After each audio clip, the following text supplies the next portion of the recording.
A figura que a história registraria como Carlos I, rei da Inglaterra, veio ao mundo em 19 de novembro de 1600, no Palácio de Dunfermline, na Escócia, berço de uma dinastia marcada por ambições e conflitos. Seu pai, Jaime VI, já governava a Escócia desde meados dos anos 1560, ainda criança, enquanto sua mãe, a rainha Ana, era uma princesa dinamarquesa que se unira a Jaime em 1589, trazendo consigo o prestígio de uma linhagem real nobre. Carlos não foi o primogênito do casal. Antes dele vieram Henrique e Frederico em 1594 e Isabel em 1596, além de Margarida, nascida no final de 1598, mas que sucumbiu a uma doença misteriosa cuja causa nunca foi totalmente esclarecida. Nos anos seguintes, outros filhos nasceram e morreram ainda na infância, deixando Carlos na prática como caçula de uma família real reduzida a 3 herdeiros, ele mesmo, Henrique e Isabel. Seus primeiros anos transcorreram em solo escocês, onde a corte, embora menos nômade do que no passado medieval, ainda se deslocava entre residências como o Castelo de Edimburgo e a Casa de Holyrood. Sob os cuidados de Lord e Lady Fivi, o jovem príncipe cresceu sem a pressão imediata da coroa, afinal, seu irmão mais velho, Henrique, era o herdeiro direto ao trono escocês. No entanto, a saúde frágil marcaria sua infância. Carlos desenvolveu a fala mais tarde que o comum e sofria de uma condição que tudo indica, era raquitismo, enfraquecendo seus tornozelos. Mas o destino reservava uma virada drástica em sua vida. Em março de 1603, quando mal havia completado 2 anos e meio, a morte da rainha Elizabeth I da Inglaterra, sem deixarem herdeiros diretos, abriu caminho para que seu pai, Jaime VI, reivindicasse o trono inglês como descendente de Henrique VII. Assim, em abril daquele ano, a família real escocesa rumou para Londres, onde Jaime foi coroado como Jaime I, unindo sob seu cetro Inglaterra, Escócia e Irlanda. A partir daí, a corte Stuart fixaria residência na capital inglesa e Carlos, ainda criança, passaria a ser criado em um ambiente de poder e intrigas bem distinto do que conhecera na Escócia. Sob a tutela de Thomas Murray, um erudito presbiteriano escocês que se juntara à nova corte em Londres, Carlos revelou-se um aluno aplicado. Murray, que mais tarde se tornaria reitor de Eton, orientou-o nos pilares da educação humanista da época, retórica, latim, filosofia e teologia. Tanto que seu domínio em debates teológicos era tão notável que seu irmão Henrique, certa vez, brincou que, quando fosse rei, poderia nomeá-lo arcebispo da Cantuária, o mais alto cargo eclesiástico da Igreja Anglicana. Além dos estudos, Carlos superou suas limitações físicas e uma gagueira que o acompanharia pela vida, aprimorando sua oratória e dominando habilidades nobres como equitação e caça. Mas foi em novembro de 1612, quando estava prestes a completar 12 anos, que um evento trágico redefiniu seu futuro. Durante os preparativos para o casamento de sua irmã Isabel com Frederico V, eleitor do Palatinado na Alemanha, seu irmão Henrique adoeceu gravemente. A causa exata nunca foi confirmada. Especula-se que tenha sido febre tifoide, mas o fato é que Henrique faleceu em 6 de novembro daquele ano. De repente, Carlos tornou-se o herdeiro aparente dos tronos da Inglaterra, Escócia e Irlanda. A dor pela perda do irmão foi agravada pela partida de Isabel, que após o casamento em 1613, mudou-se para a Alemanha, deixando-o sozinho em um ambiente cortejado por ambições e rivalidades. A partir daí, sua educação ganhou um novo peso. Não se tratava mais de formar um nobre, mas um futuro monarca. Os anos seguintes foram marcados pelas manobras políticas de seu pai, Jaime I, cuja maior fraqueza era a generosidade excessiva com seus favoritos. Figuras como Robert Carr, conde de Somerset e mais tarde, George Villiers, duque de Buckingham, acumularam riqueza e influência desmedidas. Villiers, em particular, tornou-se tão poderoso que até o final da década de 1610, o reino era governado na prática por um triunvirato: o rei, o príncipe herdeiro Carlos e o próprio Buckingham. A aliança entre Carlos e Villiers se fortaleceria ao ponto de este último manter sua influência mesmo após a morte de Jaime, já no reinado de Carlos. Um dos maiores desafios desse período foi a questão do casamento do príncipe. Como herdeiro de 3 coroas, Carlos era um partido cobiçado na Europa, e sua união poderia redefinir o equilíbrio de poder no continente. Naquele momento, França e Espanha disputavam a hegemonia na Europa Ocidental, enquanto a Guerra dos 30 Anos começava a devastar a Europa Central. A Inglaterra tinha pela frente uma escolha crucial: manter-se neutra como fizera no reinado de Elizabeth I, ou aliar-se a uma das potências. Desde 1614, cogitava-se um casamento com a infanta Maria Ana, filha de Felipe III da Espanha, mas as negociações ganharam força apenas no final da década de 1610, quando a jovem atingiu a idade para o matrimônio. A chamada Aliança Espanhola prometia não apenas uma conexão estratégica, mas também um dote colossal, vindo das arcas do império mais rico do mundo, alimentado pelo ouro e pela prata das Américas. O debate sobre esse casamento arrastar-se-ia por anos, dividindo opiniões e moldando o futuro de uma nação. O rei Jaime I, porém, não enxergava apenas o dote espanhol ou a pompa dos Habsburgos. Seu verdadeiro objetivo era estratégico. Uma aliança com Madrid fortaleceria sua posição para negociar a restauração de sua filha, Isabel, e de seu genro, Frederico V, o eleitor palatino, cujos territórios na Alemanha haviam sido arrebatados nas fases iniciais da Guerra dos 30 Anos. A Espanha, como potência dominante na Europa católica, poderia exercer pressão sobre o imperador Fernando II para reverter aquelas perdas. Mas o que para o rei era uma jogada de xadrez diplomático, para muitos em seus reinos era uma traição. A ideia de um casamento entre Carlos e a infanta Maria Ana provocava repúdio em amplos setores da elite política inglesa. A Espanha não era apenas a maior potência católica do continente, era o símbolo vivo da Contra-Reforma, o inimigo histórico que havia enviado a invencível armada contra a Inglaterra protestante. Nos círculos puritanos e entre os membros mais radicais do parlamento, a mera perspectiva de uma união com os Habsburgos era vista como um passo rumo à submissão religiosa. Enquanto os diplomatas trocavam cartas entre Londres e Madrid, a resistência interna crescia, alimentada pelo medo de que a Inglaterra, após décadas de luta pela identidade protestante, pudesse ser arrastada de volta para a órbita de Roma. Mas Carlos, impaciente com a lentidão das negociações e convencido de que sua presença pessoal aceleraria o acordo, decidiu tomar as rédeas da situação. Em outubro de 1622, ele e Buckingham, seu favorito e conselheiro mais próximo, embarcaram secretamente para a Espanha, disfarçados de cavalheiros comuns. A viagem era um gesto ousado, quase romântico. O príncipe herdeiro, disposto a cruzar mares e fronteiras para conquistar não apenas uma noiva, mas um império. Chegando a Madrid em março de 1623, porém, depararam-se com uma realidade bem menos acolhedora. Os espanhóis, embora corteses, não tinham pressa. A guerra na Europa Central favorecia os Habsburgos, e a necessidade de uma aliança inglesa diminuíra. Enquanto Carlos e Buckingham aguardavam, humilhados pela indiferença calculada da corte de Felipe IV, ficava claro que o casamento não seria celebrado, pelo menos não nos termos que desejavam. A infanta Maria Ana não partiria com eles, nem sequer haveria um compromisso formal.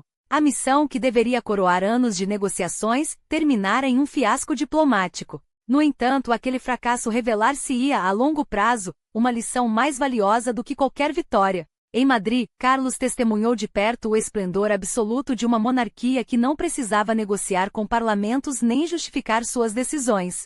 O jovem príncipe, criado em uma corte onde até mesmo seu pai, Jaime I, precisava barganhar com os comuns, ficou fascinado pelo poder inconteste de Felipe IV. Ali as ordens eram dadas, não debatidas, a arte florescia sob o mecenato real, e a nobreza curvava-se sem questionar. Era o oposto do sistema inglês fragmentado e ruidoso, onde cada subsídio precisava ser aprovado, cada política justificada. Aqueles meses na Espanha moldariam o futuro rei. Carlos voltou para casa não apenas com a determinação de romper com Madrid, mas com uma visão clara do tipo de governante que desejava ser, menos um monarca que pede, mais um que ordena. A arte que admirou nos salões do Prado inspiraria sua própria coleção real, transformando a corte inglesa em um centro de patronato cultural sem precedentes. Mas, acima de tudo, a experiência espanhola plantou nele a semente de um governo pessoal, livre das amarras do parlamento, uma ambição que anos depois o levaria ao desastre. De volta à Inglaterra, em outubro de 1623, a humilhação ainda ardia.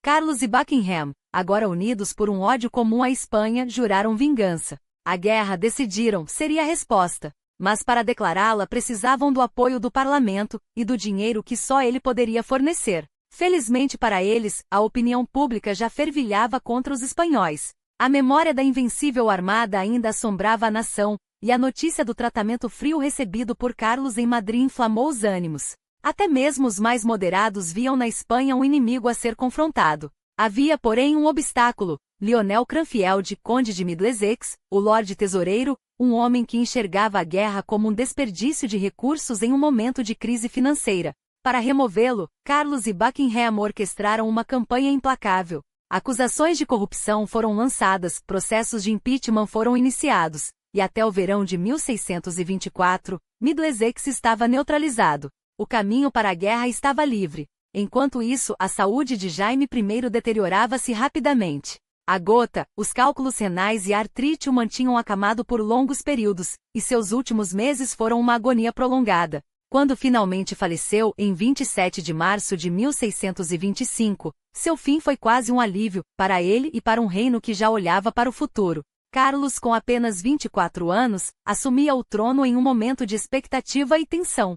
A guerra com a Espanha, agora inevitável, seria seu primeiro teste como monarca. O parlamento em 1624 já havia aprovado subsídios para financiar o conflito, e a máquina de guerra começou a se mover. Mas a campanha que se seguiu foi um desastre desde o início. Em outubro de 1625, uma expedição naval a Cádiz, liderada por Buckingham, terminou em caos. Os suprimentos eram insuficientes, a estratégia confusa e as tropas desmoralizadas. O fracasso foi tão retumbante que até os aliados mais leais de Carlos hesitaram em defendê-lo. No entanto, o rei, temendo abalar a posição de Buckingham, cujo favor ainda considerava indispensável, evitou investigações sérias. A guerra continuou, mas sem convicção. A Espanha, ocupada com seus próprios conflitos na Itália, mal notou os esforços ingleses.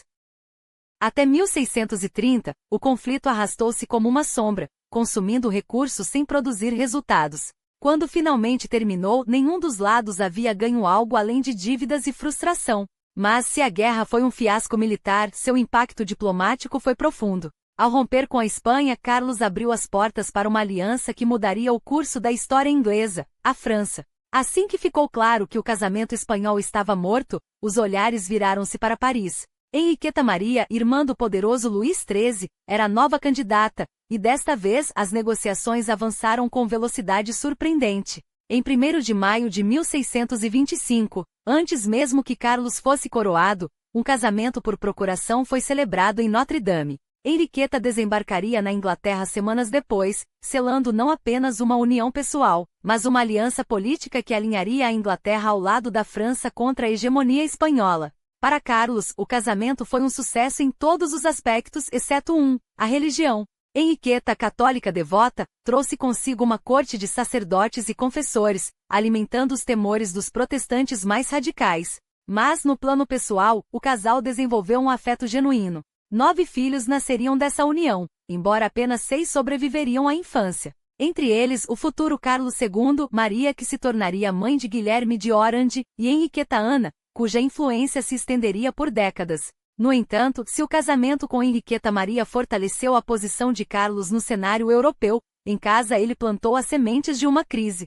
Para muitos no parlamento, a presença de uma rainha católica, e pior, sua influência sobre o rei, era uma ameaça inaceitável. A desconfiança em relação à monarquia crescia, e Carlos, cada vez mais convencido de que seu direito divino o colocava acima de tais questionamentos, estava determinado a governar sem concessões. O palco estava montado para um confronto que definiria não apenas seu reinado, mas o destino da própria nação. A desconfiança em relação ao catolicismo romano da nova rainha não se dissipou ao longo do reinado de Carlos, muito pelo contrário. Acusações de que ele seria um cripto-católico persistiram, alimentadas pela suspeita de que, sob a influência de Henriqueta Maria, teria absorvido elementos de sua fé. Essas mesmas dúvidas perseguiriam seus filhos com a rainha pelo resto do século XVII, transformando-a em um símbolo das insatisfações contra o governo do rei. Mas a verdade é que a aversão à Orieta era apenas a ponta de um iceberg muito maior. O descontentamento generalizado com um monarca que, desde o início, demonstrou um autoritarismo inquietante.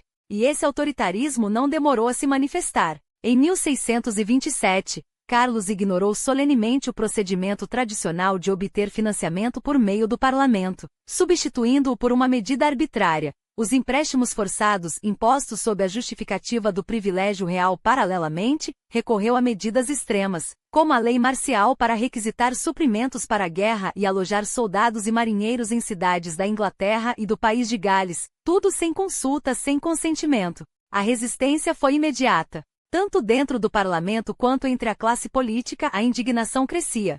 Até que na primavera e no início do verão de 1628, o rei se viu acossado a aceitar um documento que reafirmava os limites de seu poder, a Petição de Direito, aprovada em 7 de junho daquele ano.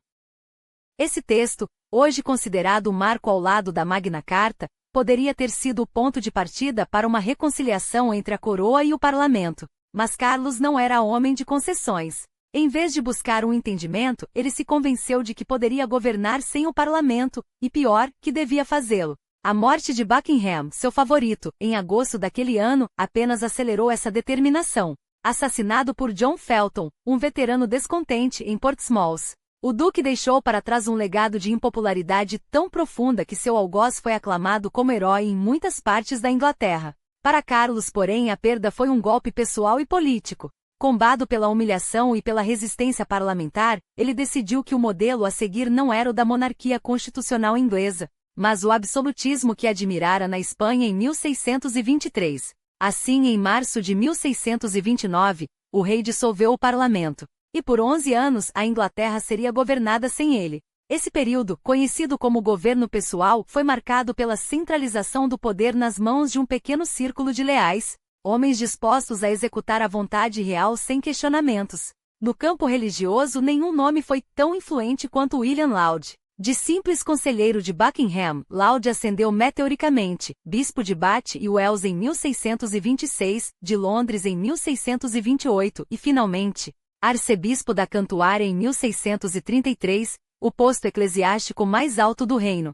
Sob sua batuta, Carlos lançou uma campanha para impor uma versão uniformemente conservadora do protestantismo, inspirada no arminianismo, doutrina do teólogo holandês Jacobus Arminius. O objetivo? Erradicar a influência dos puritanos, herdeiros do protestantismo calvinista, que defendiam uma igreja despojada de rituais e hierarquias. Laud, um ferrenho defensor do episcopado, acreditava que a igreja deveria ser governada com mão de ferro por bispos e autoridades centrais.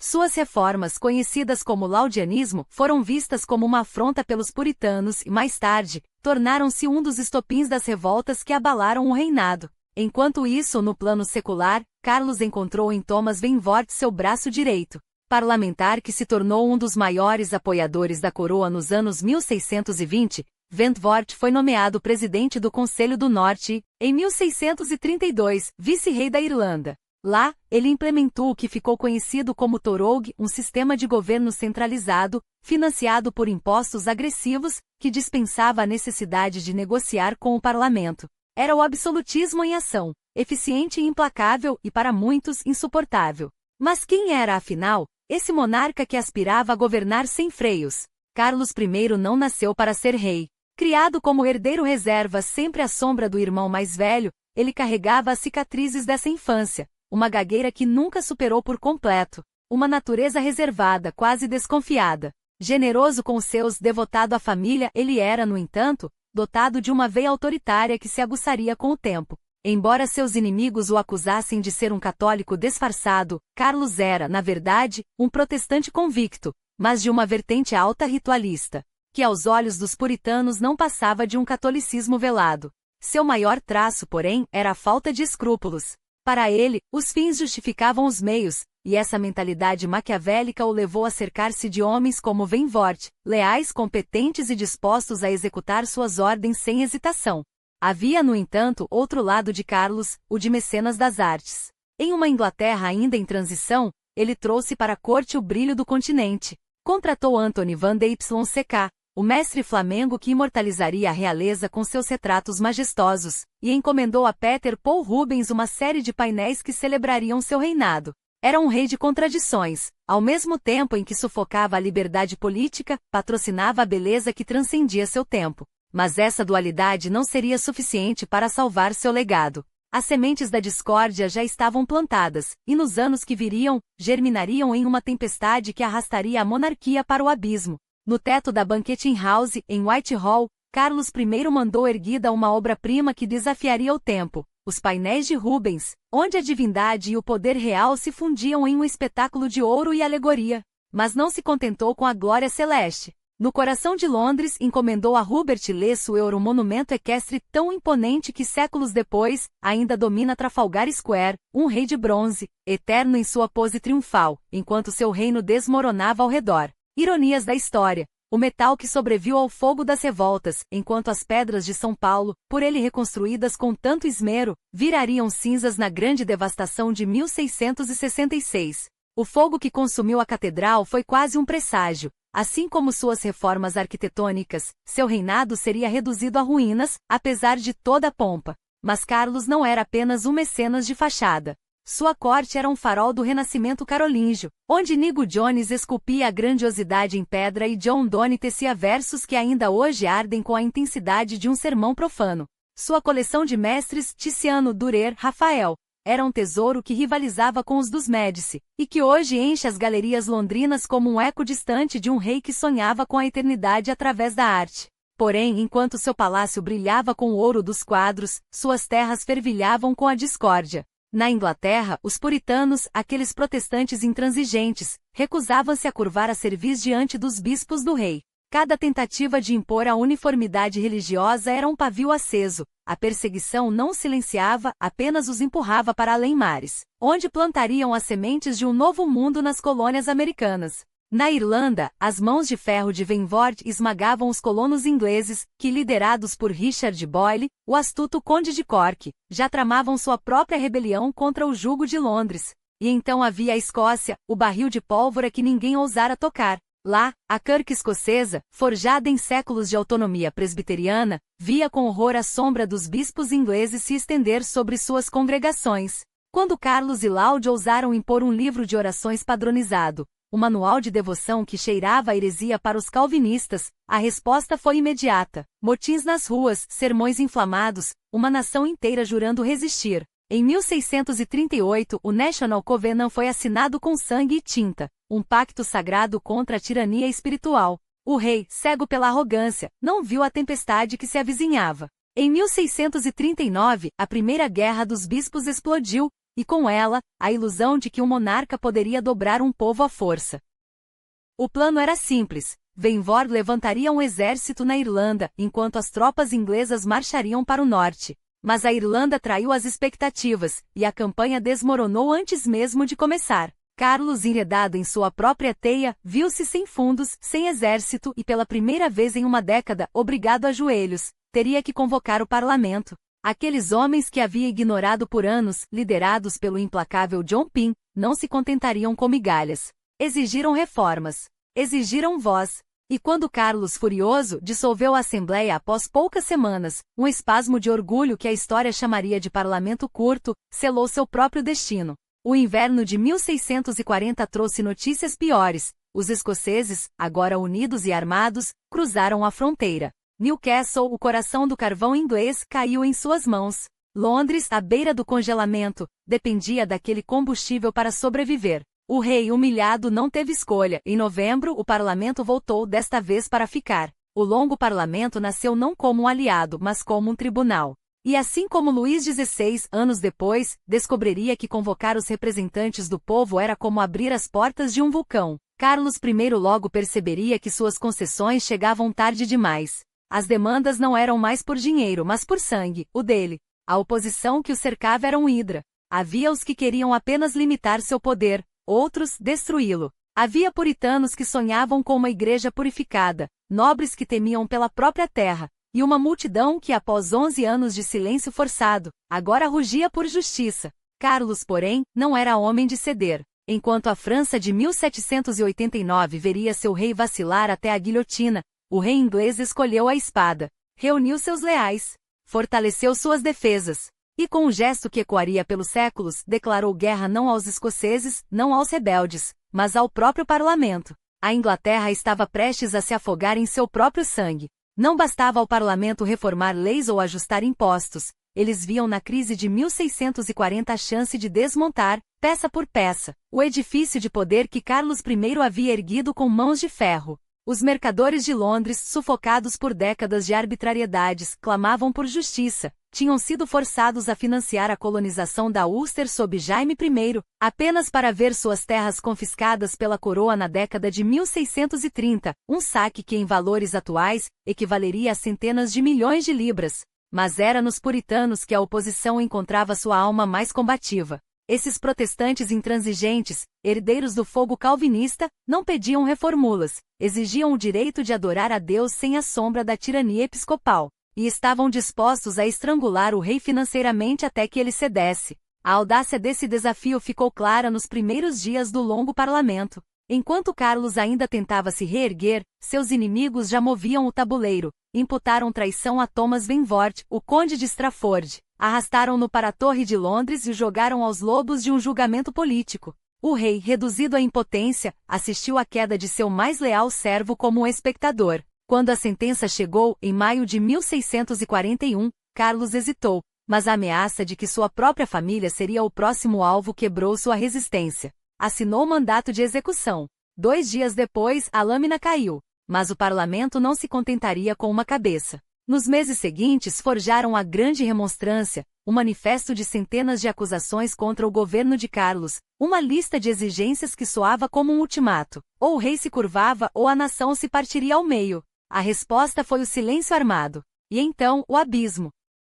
O verão de 1641 trouxe uma trégua ilusória. O Tratado de Londres com os escoceses, que evacuaram o norte da Inglaterra em troca de concessões políticas e religiosas. Mas a paz era um castelo de cartas. Em outubro, a Irlanda explodiu. Uma confederação de católicos irlandeses e Old English tomou o país em semanas, deixando apenas bolsões de resistência realista em Dublin e Cork. A coroa, derrotada pelos escoceses, agora via seu último reduto nas mãos de rebeldes. Carlos compreendeu, tarde demais, que ou agia, ou seria varrido pela história. Em 3 de janeiro de 1642, deu o golpe. Ordenou a prisão dos líderes parlamentares John Pym Denzel Wallace, o conde de Manchester. Mas ao fugir de Londres cometeu um erro fatal. Deixou para trás o arsenal da torre. E deixou claro que a guerra não era mais uma ameaça, mas um destino. Nos meses que se seguiram, ambos os lados afiaram suas lâminas. Carlos estabeleceu sua corte em Oxford, cidade universitária transformada em quartel-general de uma causa perdida. A rainha Henriqueta Maria, odiada por sua fé católica e origem francesa, exilou-se na Holanda e na França com os filhos mais novos, enquanto o rei tentava, em vão, orquestrar uma vitória impossível, esmagar o parlamento, reconquistar a Escócia, sufocar a rebelião irlandesa. Mas a guerra era um monstro de 1000 cabeças. Em Edhill, em outubro de 1642, o primeiro grande choque terminou em empate, e o inverno congelou os ânimos até 1643, quando a carnificina recomeçou. Gloucester tornou-se o palco de uma batalha de vontades. Rupert do Reno, o primo continental de Carlos, emergiu como o general mais temido dos realistas, mas até sua audácia não bastou. Em Marston Moor, em julho de 1644, o parlamento esmagou as esperanças do Reino Norte. Carlos recuou, mas não se rendeu. Pequenas vitórias no sul e no oeste mantiveram a chama realista acesa, enquanto, nas sombras, o parlamento forjava sua arma definitiva, o novo exército modelo. E assim, entre 1642 e 1645, a Inglaterra se consumiu. Cada batalha era um round de uma luta maior, cada negociação um jogo de blefe. Carlos, teimoso até a autodestruição, recusava-se a ceder. Sonhava com o exército irlandês cruzando o mar para salvá-lo, cortejava os escoceses que já haviam traído a coroa uma vez. Mas o tempo trabalhava contra ele. Enquanto o rei jogava xadrez com a história, seus inimigos preparavam o xeque-mate. Para os puritanos, cada gesto de Carlos era uma prova a mais de sua traição. A mistura de superstição católica e alianças com os rebeldes irlandeses não era apenas política.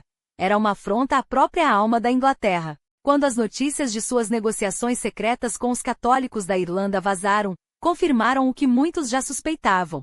O rei não era apenas um tirano, mas um lobo em pele de cordeiro disposto a vender a nação aos papistas em troca de um exército. E foi nesse clima de desconfiança e fúria que o destino de Carlos se selou em Naseby, numa manhã nebulosa de junho de 1645. O rei e seu sobrinho, Rupert do Reno, comandavam um exército esfarrapado. 4.000 cavaleiros, alguns milhares de infantaria mal equipada, e a teimosa ilusão de que a vitória ainda era possível. Do outro lado, o novo exército modelo, forjado no fogo da disciplina e do fanatismo puritano, esperava sob o comando de Fairfax, Cromwell e Ireton. Os parlamentares não apenas superavam os realistas em número, estavam melhor armados, melhor treinados e, acima de tudo, convencidos de que Deus lutava ao seu lado. Enquanto Carlos sonhava com manobras audaciosas para reconquistar o norte, o parlamento já movia suas peças para cercar Oxford, o último reduto realista.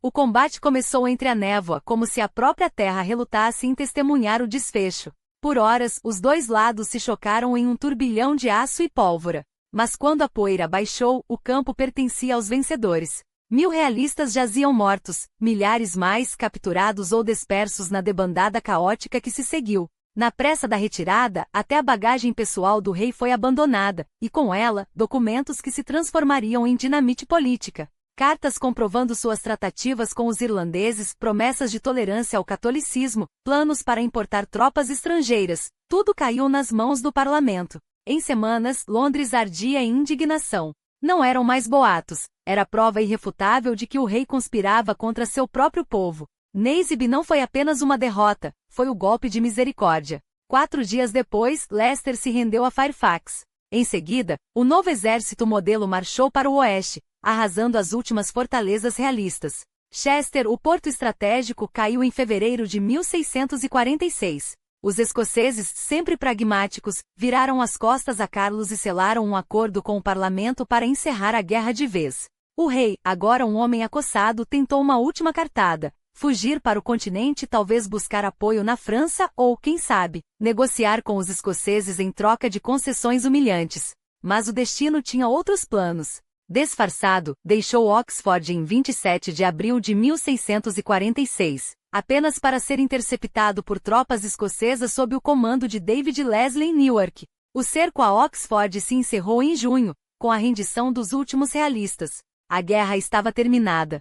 Carlos, porém, não era mais um monarca, era um prisioneiro. Os escoceses o mantiveram sob custódia confortável em Newcastle por 8 meses, antes de entregá-lo ao parlamento em troca de uma recompensa. O que se seguiu foi um jogo de gato e rato. O rei, confinado em mansões luxuosas, ou Denby House, depois propriedades em East Anglia e Hertfordshire, tinha liberdade para caçar, ler e até receber visitantes, mas cada palavra sua era monitorada.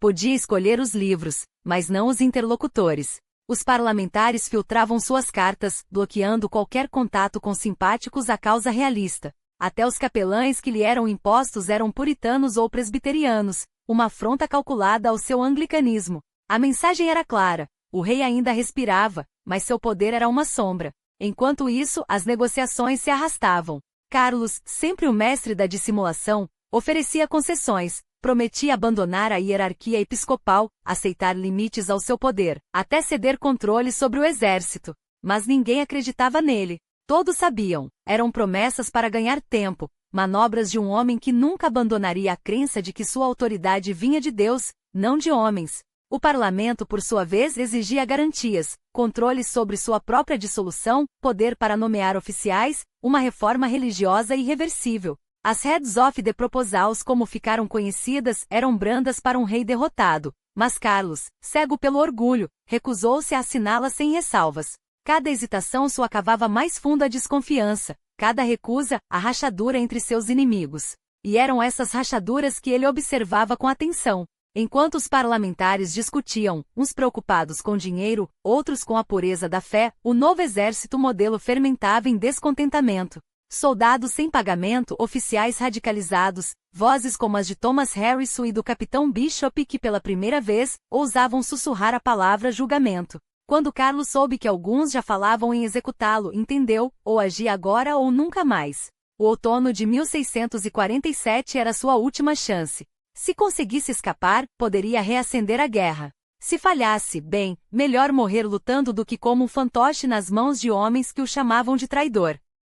A Europa moderna ainda não havia visto um rei ser julgado por seus súditos, mas os acontecimentos que se desenrolavam tornavam essa ideia menos absurda a cada dia. O resultado imediato daqueles meses de tensão foi uma fuga desesperada. Na noite de 11 de novembro de 1647, Carlos escapou de Hampton Court, onde estava sob prisão domiciliar. O plano, no entanto, era uma armadilha disfarçada de esperança. O rei acreditara nas promessas do coronel Robert Ramon, governador da ilha de Wight, que supostamente simpatizava com sua causa. Mas ao chegar lá descobriu a cruel verdade: Ramon não era um aliado, mas outro carcereiro. Em questão de horas, Carlos foi recapturado e jogado nos calabouços do castelo de Carisbrooke, onde passaria os próximos 13 meses em condições ainda mais duras. Mesmo assim, aquele breve gosto de liberdade não foi em vão.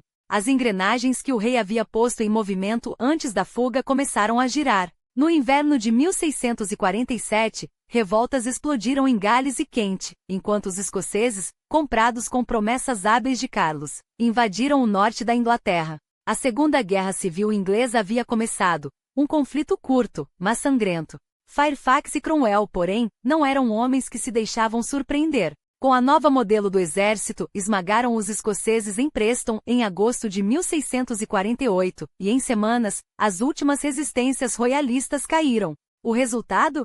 A divisão entre os parlamentares que antes ameaçava rachar seu próprio campo, agora se voltava contra um único alvo: o rei. Carlos em Carisbrooke escrevia cartas como um homem possuído, quase 1000 dizem. Negociava, implorava, tecia alianças.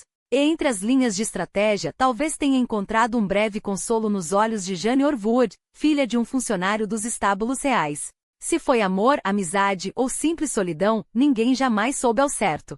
Sua rainha no continente nunca mereceu uma palavra sobre ela em suas cartas. Mas o tempo esgotava-se. Até mesmo os mais moderados em Westminster começavam a ver a verdade cruel: enquanto Carlos respirasse, a guerra nunca terminaria. Em novembro de 1648, o exército publicou sua remonstrância, um manifesto que não deixava dúvidas: o rei deveria ser julgado e a justiça, exemplificada em sua execução. Carlos, por sua vez, ainda sonhava com um acordo. Ou o parlamento cedia às suas demandas, ou ele abdicava em favor de seu filho, o jovem Carlos, já com 18 anos e refugiado na Holanda. Mas o destino tinha outros planos. No dia 6 de dezembro, o coronel Thomas Pride marchou sobre Westminster e expurgou o parlamento de todos que ousassem defender o rei. Restou apenas o Rump e um parlamento mutilado, decidido a levar Carlos ao cadafalso. O julgamento começou em 20 de janeiro de 1649, em Westminster Hall. Durante uma semana, Carlos transformou a corte em seu palanque. Recusou-se a reconhecer sua legitimidade, zombou dos juízes, exigiu saber com que autoridade ousavam julgar um ungido de Deus. Um rei não pode ser julgado por seus súditos, trovejou. Era seu momento de glória, um homem sozinho contra um sistema que já o havia condenado antes mesmo do veredicto. Quando a sentença chegou em 27 de janeiro, a vitória dos parlamentares tinha gosto de derrota. O processo pareceu uma farsa e o povo, que antes o odiava, agora o via como um mártir. 59 homens assinaram sua sentença de morte. Os regicidas como ficariam conhecidos. Nos últimos dias de janeiro, Carlos escreveu cartas desesperadas aos filhos, James e Henry, suplicando que não se deixassem manipular em futuras guerras. A nação, defendendo sua visão de justiça divina, redigiu um testamento de 5.000 palavras, um manifesto final sobre fé, poder e traição. E então, na manhã gélida de 30 de janeiro de 1649, caminhou até o cadafalso erguido diante do Banqueting Hall. Vestiu 2 camisas naquela manhã, não por vaidade, mas para que nenhum tremor fosse interpretado como medo. Antes da lâmina cair, declarou: um súdito e um soberano são coisas distintas. Não posso ser julgado por nenhum tribunal terreno. Chamou a si mesmo de mártir, jurando que tudo o que fizera fora para preservar a liberdade da Inglaterra. Perdoou seu carrasco. E então, com um golpe seco, a cabeça do rei rolou. A Inglaterra agora era uma república. Mas a vitória parlamentar era um castelo de cartas. Royalistas ainda resistiam em cantos esquecidos do país, a Escócia coroou o filho de Carlos como seu novo rei, e a Irlanda ardia em guerra. Cromwell, o homem que recusará uma coroa mas governaria como ditador, logo se tornaria Lorde Protector. Por um breve momento, pareceu que a monarquia estava morta. Até que a história, como sempre, provou que os mortos não ficam enterrados por muito tempo. Em 1658, a morte de Cromwell abriu uma ferida na República. O país, exausto pela ditadura puritana e pela repressão, começou a suspirar pela volta dos velhos tempos, quando a monarquia, apesar de seus defeitos, ao menos oferecia estabilidade e pompa. As negociações com o governo Stuart no exílio, abrigado na República Holandesa, ganharam força. E em 1660, como um fantasma que se recusa a ser esquecido, Carlos II desembarcou em Dover, não como um conquistador, mas como um rei convidado a reassumir o que era seu por direito divino. A restauração estava completa. O trono que seu pai perderá, e a cabeça que rolara por causa dele, agora estava de volta. Mas a monarquia que ressurgiu das cinzas não era a mesma. Carlos I lutara até o fim pela prerrogativa absoluta dos reis. Seu filho, mais astuto, soube que o poder agora tinha limites. O parlamento, fortalecido pela Revolução, não mais se curvaria sem questionar. A restauração trouxe de volta os Stuarts, mas também selou um pacto silencioso. A coroa governaria, mas sob o olhar atento, e muitas vezes implacável, dos lordes e comuns. Era o embrião da monarquia constitucional que conhecemos hoje, onde o rei reina, mas não governa. E quanto ao mártir, Carlos I, cujo sangue manchara o cadafalso, foi elevado à santidade pela Igreja Anglicana. Seu filho, porém, não esquecera. Apesar das promessas de clemência, Carlos II caçou implacavelmente os regicidas ainda vivos, aqueles que ousaram assinar a sentença de morte de seu pai. Um a um foram executados ou morreram na prisão. Vingança não perdão foi o legado imediato da restauração. Curiosamente, porém, ninguém se lembrou de transferir os restos mortais de Carlos I para Westminster, ao lado de seu pai, Jaime I. Em vez disso, planejou-se um mausoléu grandioso em Windsor, desenhado por ninguém menos que Christopher Wren, o arquiteto que reconstruiria Londres após o grande incêndio. Mas o projeto nunca saiu do papel. Com o tempo, até sua santidade foi revogada no final do século XIX, à medida que a história reescrevia seu legado. Hoje, Carlos I é lembrado como um dos reis mais impopulares da Inglaterra. Pesquisas e historiadores o pintam como um governante teimoso, cujo autoritarismo jogou 3 reinos no caos. E os números não mentem. Entre as guerras dos bispos, a Guerra Civil Inglesa e o conflito na Irlanda, centenas de milhares morreram. Milhões sofreram. Tudo por causa de um homem que se recusou a ceder. Aos escoceses que não queriam sua igreja imposta, ao parlamento que exigia voz, e acima de tudo, a ideia de que um rei poderia estar errado. Mas seria tão simples assim? O século XVII foi uma era de fogo em toda a Europa, a chamada crise geral. Rebeliões, fomes, guerras religiosas e colapsos econômicos varreram o continente. A Inglaterra de Carlos I não era exceção. Ele herdou um reino dividido, uma Escócia rebelde, um parlamento radicalizado e uma nação onde a religião era uma faca de 2 gumes. Seu desejo de centralizar o poder, visto por muitos como tirania, era também uma tentativa de evitar o colapso. E se olharmos para trás, veremos que conflitos entre coroa e parlamento não eram novidade. Desde o século XII, a cada meio século, a Inglaterra se rasgava em disputas semelhantes. Carlos I pode ter subestimado a fúria que desataria, mas dificilmente imaginou que perderia não só a coroa, como a vida. Então, quem foi Carlos I? Um tirano que cavou sua própria tumba? Ou um homem esmagado pelas forças de uma época implacável? A verdade, como sempre, está no meio. Ele foi ao mesmo tempo o arquiteto de seu destino e vítima de um mundo que já não cabia em reis absolutos. E você? Acha que a história foi justa com Carlos I? Ou ele merece o lugar que ocupa entre os piores monarcas da Inglaterra? O homem que enterrou a monarquia e depois se tornou seu algoz nasceu em 25 de abril de 1599, em Huntingdon, uma cidade modesta em Cambridgeshire. Oliver Cromwell não era nobre, mas vinha de uma família que entendia o poder. Seu pai, Robert Cromwell, era um gentry, a classe que ficava entre a nobreza e o povo comum, dono de terras e respeito local. Como juiz de paz, Robert administrava a justiça em nome da coroa, um cargo que na Inglaterra elizabetana era sinônimo de influência. E por um breve momento até sentou no parlamento, representando Huntingdon em 1593. Os Cromwell não eram ricos como os grandes lords, mas estavam longe de ser pobres. E tinham algo ainda mais valioso, conexões. A mãe de Oliver, Elizabeth Stuart, era viúva quando se casou com Robert. Seu primeiro marido morrera jovem, deixando-a com uma fortuna modesta, mas seu segundo casamento a ligou a uma linhagem que, embora não fosse aristocrática, tinha raízes profundas no establishment inglês. Elizabeth viveu o suficiente para ver 4 de seus 10 filhos morrerem antes dela, incluindo 2 irmãos de Oliver, falecidos ainda bebês. Isso deixou o futuro Lorde Protector como o único herdeiro masculino em uma casa dominada por mulheres, uma dinâmica que alguns biógrafos sugerem pode ter moldado seu caráter austero e sua desconfiança em relação à fragilidade humana. Mas o verdadeiro golpe de sorte veio em 1636, quando o tio de Oliver, Sir Thomas Stuart, morreu sem herdeiros diretos. A fortuna da família Stuart, acumulada graças a um antepassado que no século XVI se tornará deão da Catedral de Ely e garantirá lucrativos arrendamentos de terras, passou para as mãos de Elizabeth e dela para Oliver. De repente, o jovem gentry de Huntingdon virou um homem de posses.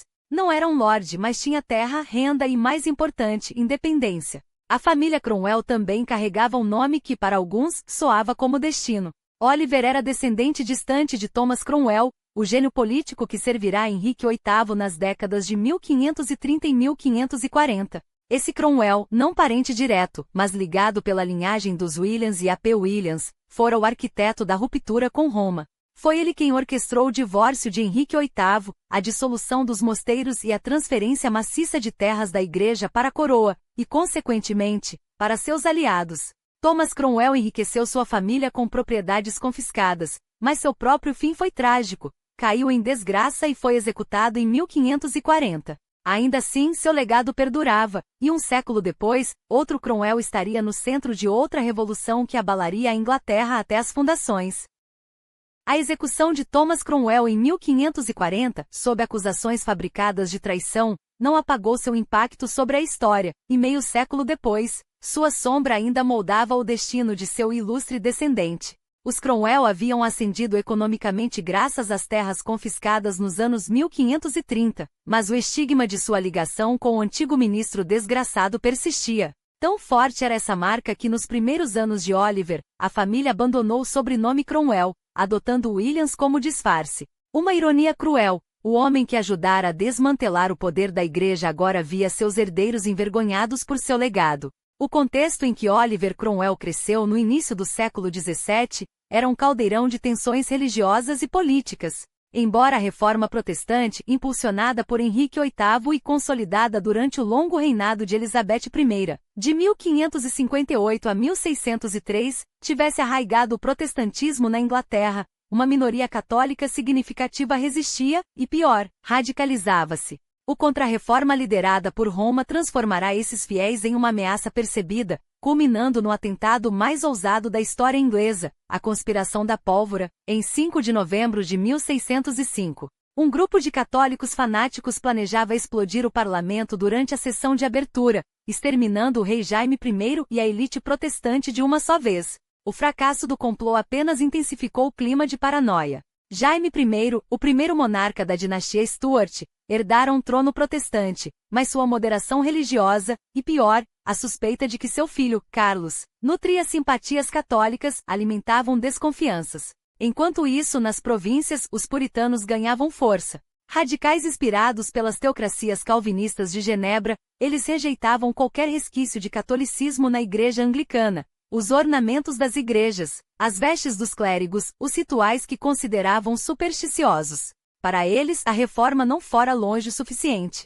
E quando Jaime I falhou em atender suas demandas por uma purificação mais profunda, sementes de rebelião foram plantadas. Mas as tensões não eram apenas religiosas. Jaime I, apesar de herdar um tesouro robusto graças à frugalidade de Elizabeth, esbanjou recursos em festas cortesãs e favores a nobres. Em 1610, seu principal conselheiro, Robert Cecil, tentou um acordo ousado: trocar as rendas reais por um subsídio anual fixo, entregando ao parlamento o controle das finanças da coroa. O plano, o grande contrato, fracassou, e Jaime dissolveu o parlamento em 1611. O precedente estava lançado. A relação entre monarca e representantes do povo era um barril de pólvora. Foi nesse cenário de crise iminente que Oliver Cromwell se formou. Educado na gramática local e depois em Sydney Sussex College, em Cambridge, 1616, sua trajetória foi interrompida pela morte do pai, obrigando-o a retornar para cuidar da mãe e das irmãs. Durante esse período estudou em Lincoln's Inn, um dos templos do direito londrino, e um reduto puritano. Em 1620 casou-se com Elizabeth Bourchier, filha de um comerciante puritano de Londres, selando sua imersão nesse mundo de fé militante. Até meados dos anos 1620, Cromwell era um puritano convictivo. Para ele e seus pares, a Igreja Anglicana ainda carregava os vícios papistas, a pompa dos altares, a hierarquia clerical, os rituais que ofuscavam a pureza do Evangelho. Eles exigiam uma igreja despojada, onde a palavra de Deus, e apenas ela, ditasse a prática religiosa. Essa convicção não era mera teologia, tornaria os puritanos a espinha dorsal da oposição à monarquia nas décadas seguintes. Quando Carlos I subiu ao trono em 1625, as fissuras se aprofundaram. Ao contrário do pai, Carlos não disfarçava seu desdém pelo parlamento. Criado na crença do direito divino dos reis, governava com um círculo fechado de favoritos, ignorando as demandas dos comuns. Sua aparência frágil, possivelmente afetada por raquitismo, era interpretada por alguns como um sinal divino de sua inadequação. Pior ainda, seu casamento com Henriqueta Maria, uma católica francesa, confirmava os piores medos dos puritanos. Enquanto isso, Carlos apoiava clérigos como William Laud, arcebispo da Cantuária, um tradicionalista que reforçava os rituais papistas na igreja anglicana. Para Cromwell e seus aliados era uma provocação. Em 1628, eleito para representar um Tingle no parlamento, o mesmo assento que seu pai ocupará 35 anos antes, Cromwell emergiu como uma voz incômoda. Atacava os bispos moderados, defendendo que a oração não precisava de intermediários. O fiel poderia se conectar diretamente a Deus, sem a pompa clerical. Em sua propriedade em East Anglia, protegia pregadores puritanos perseguidos pelas reformas de Laud. No parlamento já se destacava como um radical, embora ainda operasse dentro das estruturas do Book of Common Prayer, o livro de orações oficial da Igreja Anglicana. Mas a Casa dos Comuns estava dividida, e as linhas de batalha traçadas.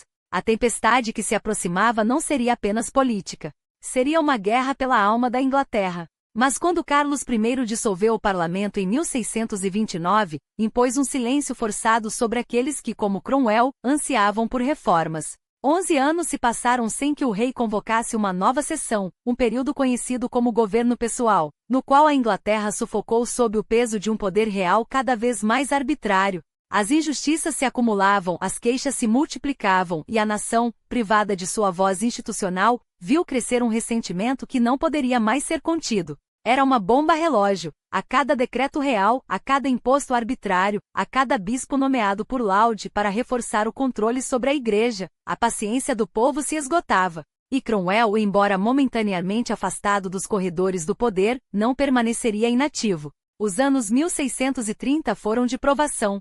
Sua fortuna minguou, forçando-o a vender terras e a se mudar para uma fazenda arrendada em St. Ives, Cambridgeshire. Mas a adversidade não o quebrou, pelo contrário, forjou nele uma determinação ainda mais aguçada. Enquanto administrava suas novas terras, Cromwell não abandonou suas convicções. Pelo contrário, em meio às dificuldades financeiras, sua fé puritana se aprofundou e, com ela, a certeza de que era um dos eleitos, um instrumento de Deus em uma terra corrompida pelos papistas disfarçados e pelos protestantes moderados, que, em sua visão, não passavam de cúmplices de Roma. Essa convicção não era mera retórica, era um chamado à ação. Ele se via como um soldado em uma guerra espiritual, e cada batalha política era mais um campo de provação divino. Enquanto isso, a Inglaterra fervilhava.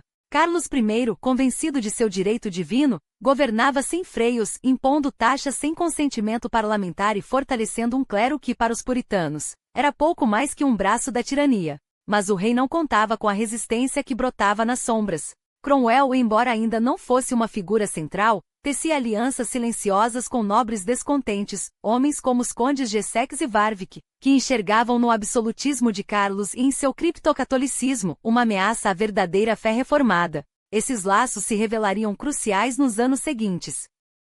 O estupim, no entanto, não viria da Inglaterra, mas da Escócia. Os escoceses fervorosos presbiterianos recusavam-se a aceitar as imposições episcopais de Carlos e Laud. Quando o rei tentou forçar a liturgia anglicana sobre a igreja escocesa em 1637, a revolta foi imediata.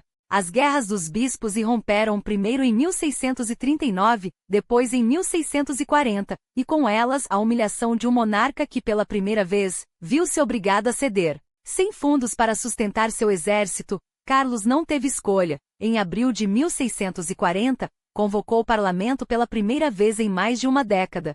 Cromwell voltou à Casa dos Comuns como representante de Cambridge, mas o parlamento curto, como ficou conhecido, durou apenas 3 semanas. Os deputados, liderados por figuras como John Pym, exigiam reformas antes de financiar a guerra contra os escoceses. Carlos, irritado, dissolveu-o novamente. O erro seria fatal. Poucos meses depois, com os escoceses invadindo o norte da Inglaterra na Segunda Guerra dos Bispos, o rei, acossado, teve que convocar outro parlamento, desta vez, um que não se curvaria tão facilmente. Era novembro de 1640. O parlamento longo se reunia e Cromwell mais uma vez estava entre seus membros. Desta vez, porém, o cenário era outro. As demandas por mudanças eram irreprimíveis. Em 1641, Pym apresentou a Grande Remonstrância, um documento explosivo que listava os abusos do reinado de Carlos e exigia reformas radicais em troca de apoio financeiro. O rei recusou. A fratura era definitiva. Até que, em janeiro de 1642, Carlos cometeu o erro que selaria seu destino. Tentou prender 5 membros do parlamento, incluindo Pym. Cromwell não estava entre os alvos, ainda não era uma ameaça grande o suficiente aos olhos da coroa. Mas quando o rei fugiu de Londres para levantar um exército, a guerra civil tornou-se inevitável. E foi nesse momento de caos que Cromwell encontrou sua vocação. Ele não era um militar por formação, mas um homem movido por uma missão.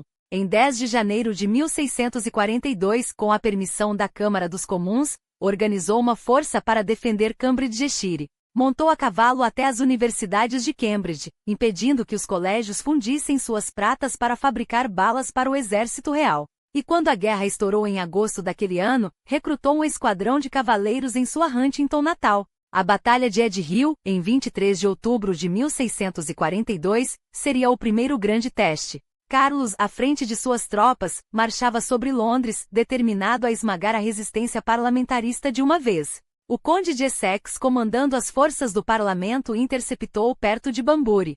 30.000 homens se enfrentaram em um combate sangrento, onde a cavalaria realista, liderada pelo temido príncipe Rupert, quase abriu caminho para a vitória. Mas Essex reagrupou suas linhas e no final nenhum lado saiu vitorioso.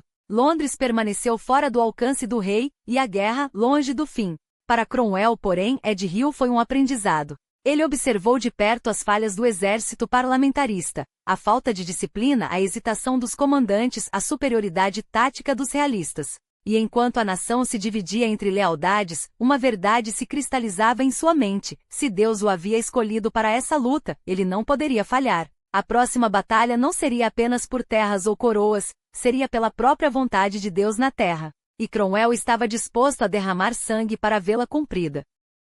Mas Cromwell não era um homem que aguardava passivamente pela glória, ele a forjava com ferro e fogo. Sob o comando do conde de Essex, ainda que sua unidade não chegasse a tempo para a batalha de Ed Hill, seus olhos já enxergavam além das falhas táticas que condenavam o exército parlamentar. Em cartas afiadas como lâminas, ele desnudava a verdade inconveniente. Enquanto os realistas marchavam com os filhos da nobreza, disciplinados e inflamados por um propósito, os comandantes parlamentares eram veteranos envelhecidos em guerras europeias, lentos e presos a estratégias ultrapassadas. Essa crítica não era mero descontentamento, era o germe de uma revolução militar. E Cromwell, com sua fé inquebrantável e instinto de líder, estava determinado a ser seu arquiteto. Ele não era um soldado de nascença, mas um homem moldado pela convicção. Quando assumiu o comando de suas primeiras escaramuças em Lincolnshire, não lutava por terra ou poder, mas por uma causa divina.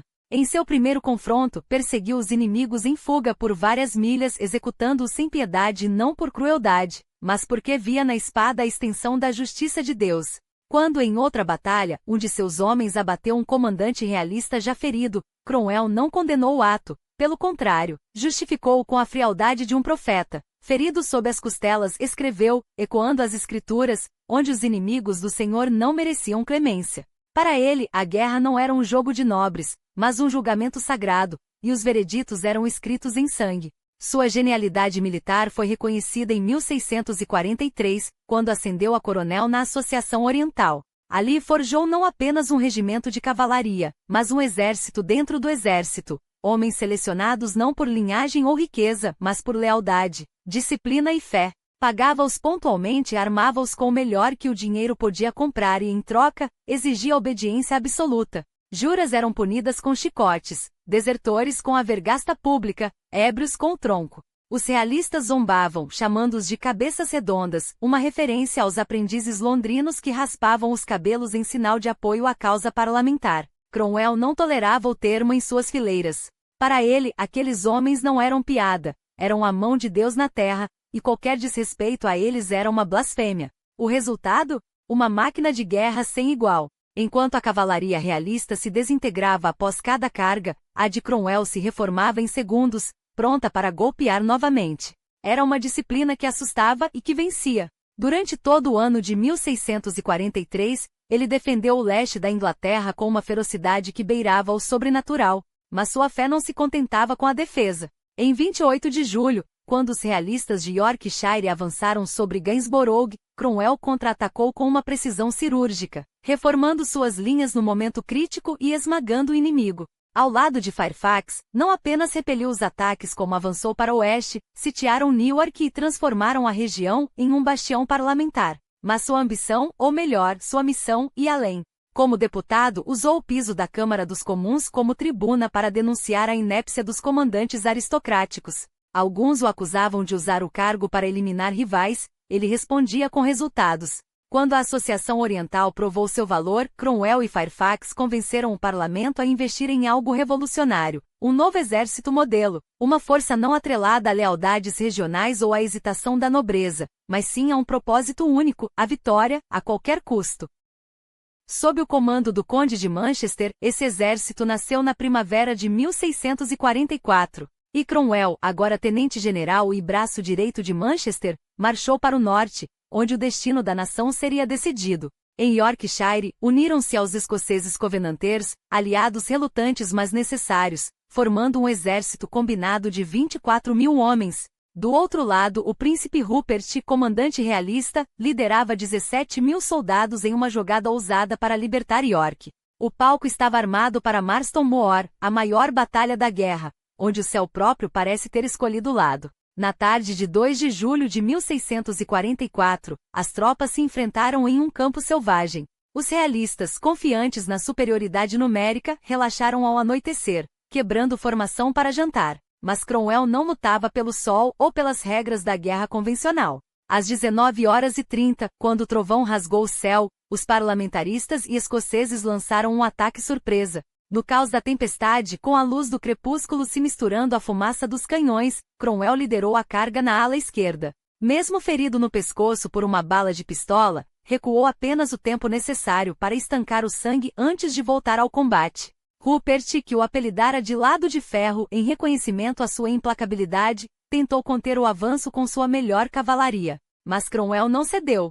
Espada contra espada, ele e seus homens abriram uma brecha, até que um regimento escocês atacou o flanco de Rupert, forçando o príncipe a fugir e se esconder em um campo de trigo. Enquanto a batalha se arrastava em um turbilhão de sangue e lama, Cromwell reorganizou suas tropas 1, 2, 3 vezes.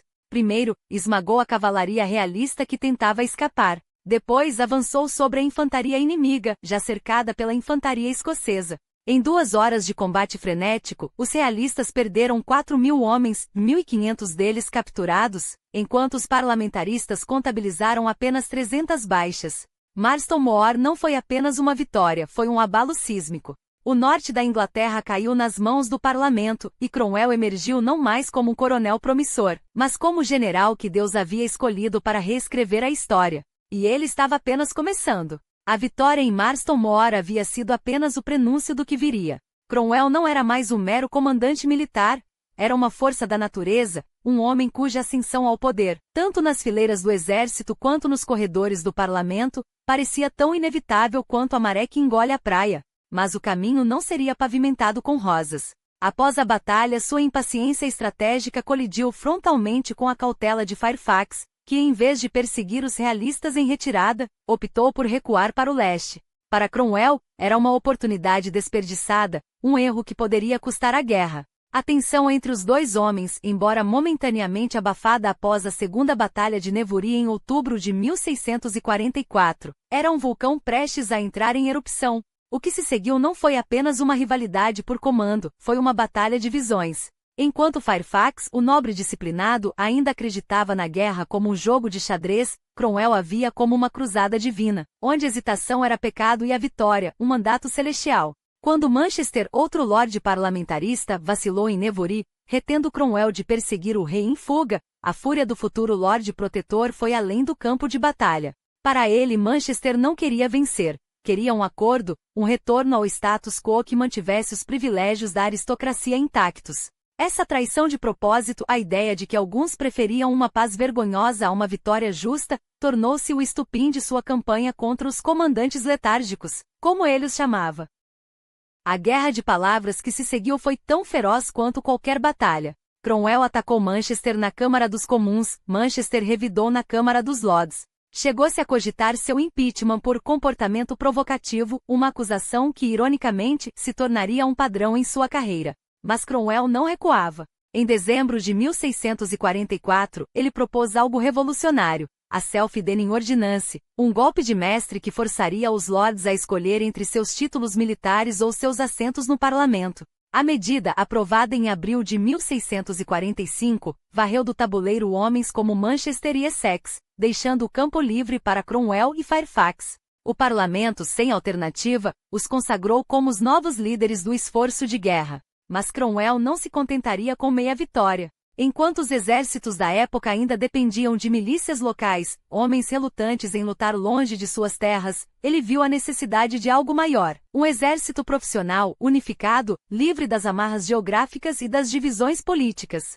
Nasceu assim o New Model Army, uma máquina de guerra de 22 mil homens, forjada não pela lealdade a um condado, mas por uma fé inquebrantável. Sob o comando de Fairfax com Cromwell como tenente-general e chefe da cavalaria, essa força não era apenas superior em disciplina e equipamento. Era movida por um zelo puritano que transformava cada batalha em um ato de redenção. E com Henry Wotton, genro de Cromwell, completando o trio de ferro, o destino dos realistas estava selado.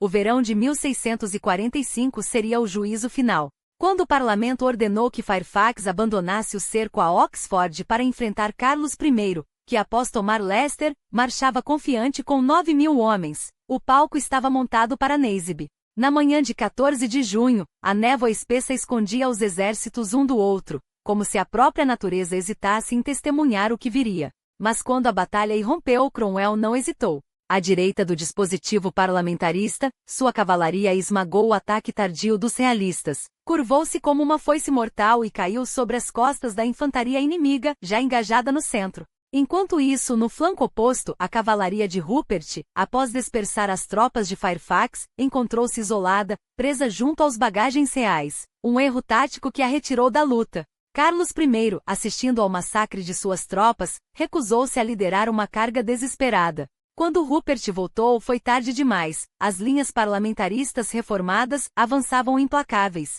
Os realistas quebraram.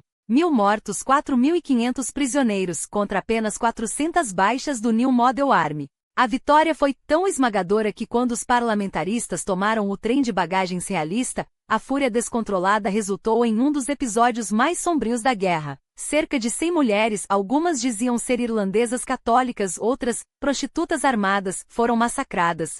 Se Cromwell teve parte nisso, a história não registra. Mas o que importava era o resultado. Em um mês, os últimos vestígios do exército real foram destruídos em Langort. Carlos I, agora um fugitivo, buscou refúgio entre os escoceses, apenas para ser traído por eles, vendido ao parlamento por uma soma em dinheiro. A Primeira Guerra Civil terminara. Em janeiro de 1646, Cromwell foi recompensado com terras que lhe renderiam 2.500 libras esterlinas anuais, um símbolo de gratidão de um parlamento que, sem saber, havia criado seu próprio algoz.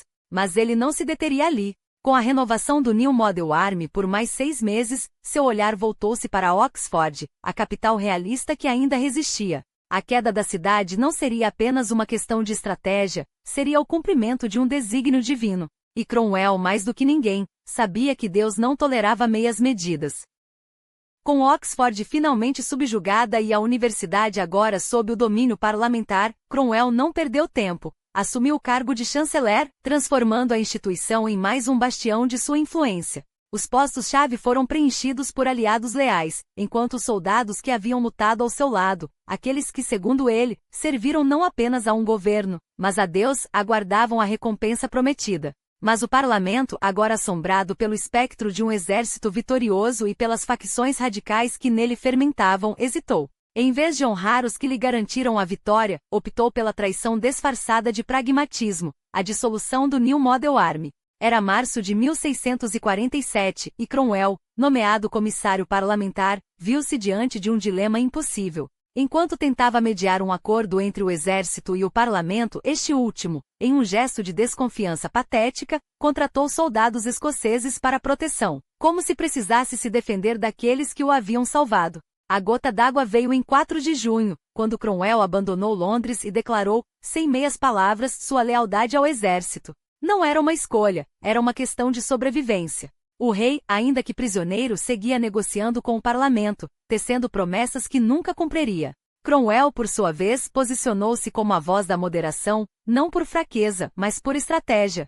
Em setembro, quando parlamentares clamavam pelo fim das tratativas com Carlos I, ele resistiu. Em outubro, como presidente do Conselho Geral do Exército, garantiu que sua imagem permanecesse intocada. Não era um conspirador, não buscava acordos secretos com a coroa, nem desejava a ruína da monarquia.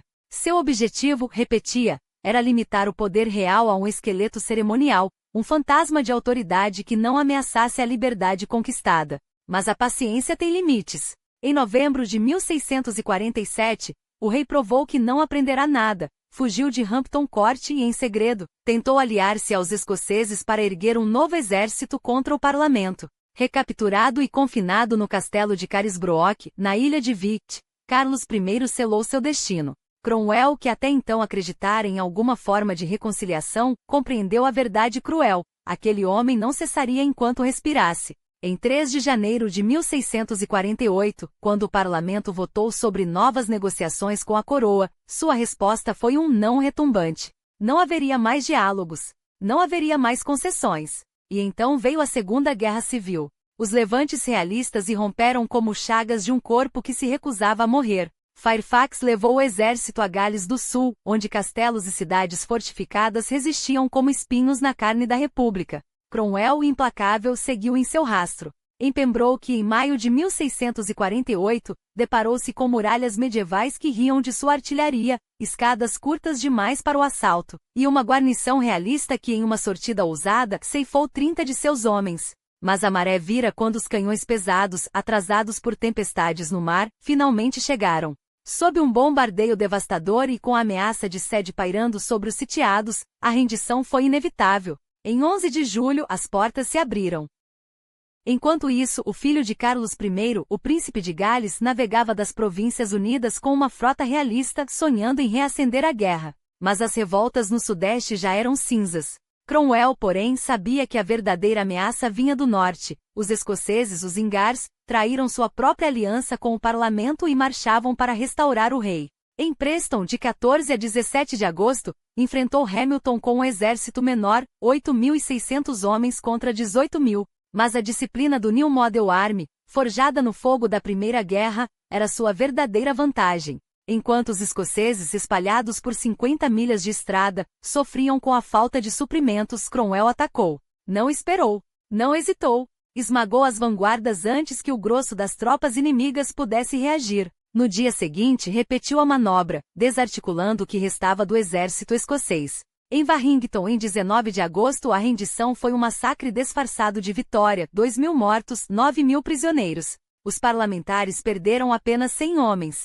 Fairfax, enquanto isso, esmagava os últimos redutos realistas no sudeste. O príncipe de Gales, percebendo o desastre, voltou para o exílio. Mas Cromwell não comemorou. Sua mente já estava além das batalhas. Carlos I, mesmo acorrentado na ilha de Wight, seguia tecendo intrigas. Em cartas ao governador do castelo, Cromwell deixava clara sua desconfiança. Aquele homem era uma serpente que, se não fosse decapitada, morderia novamente.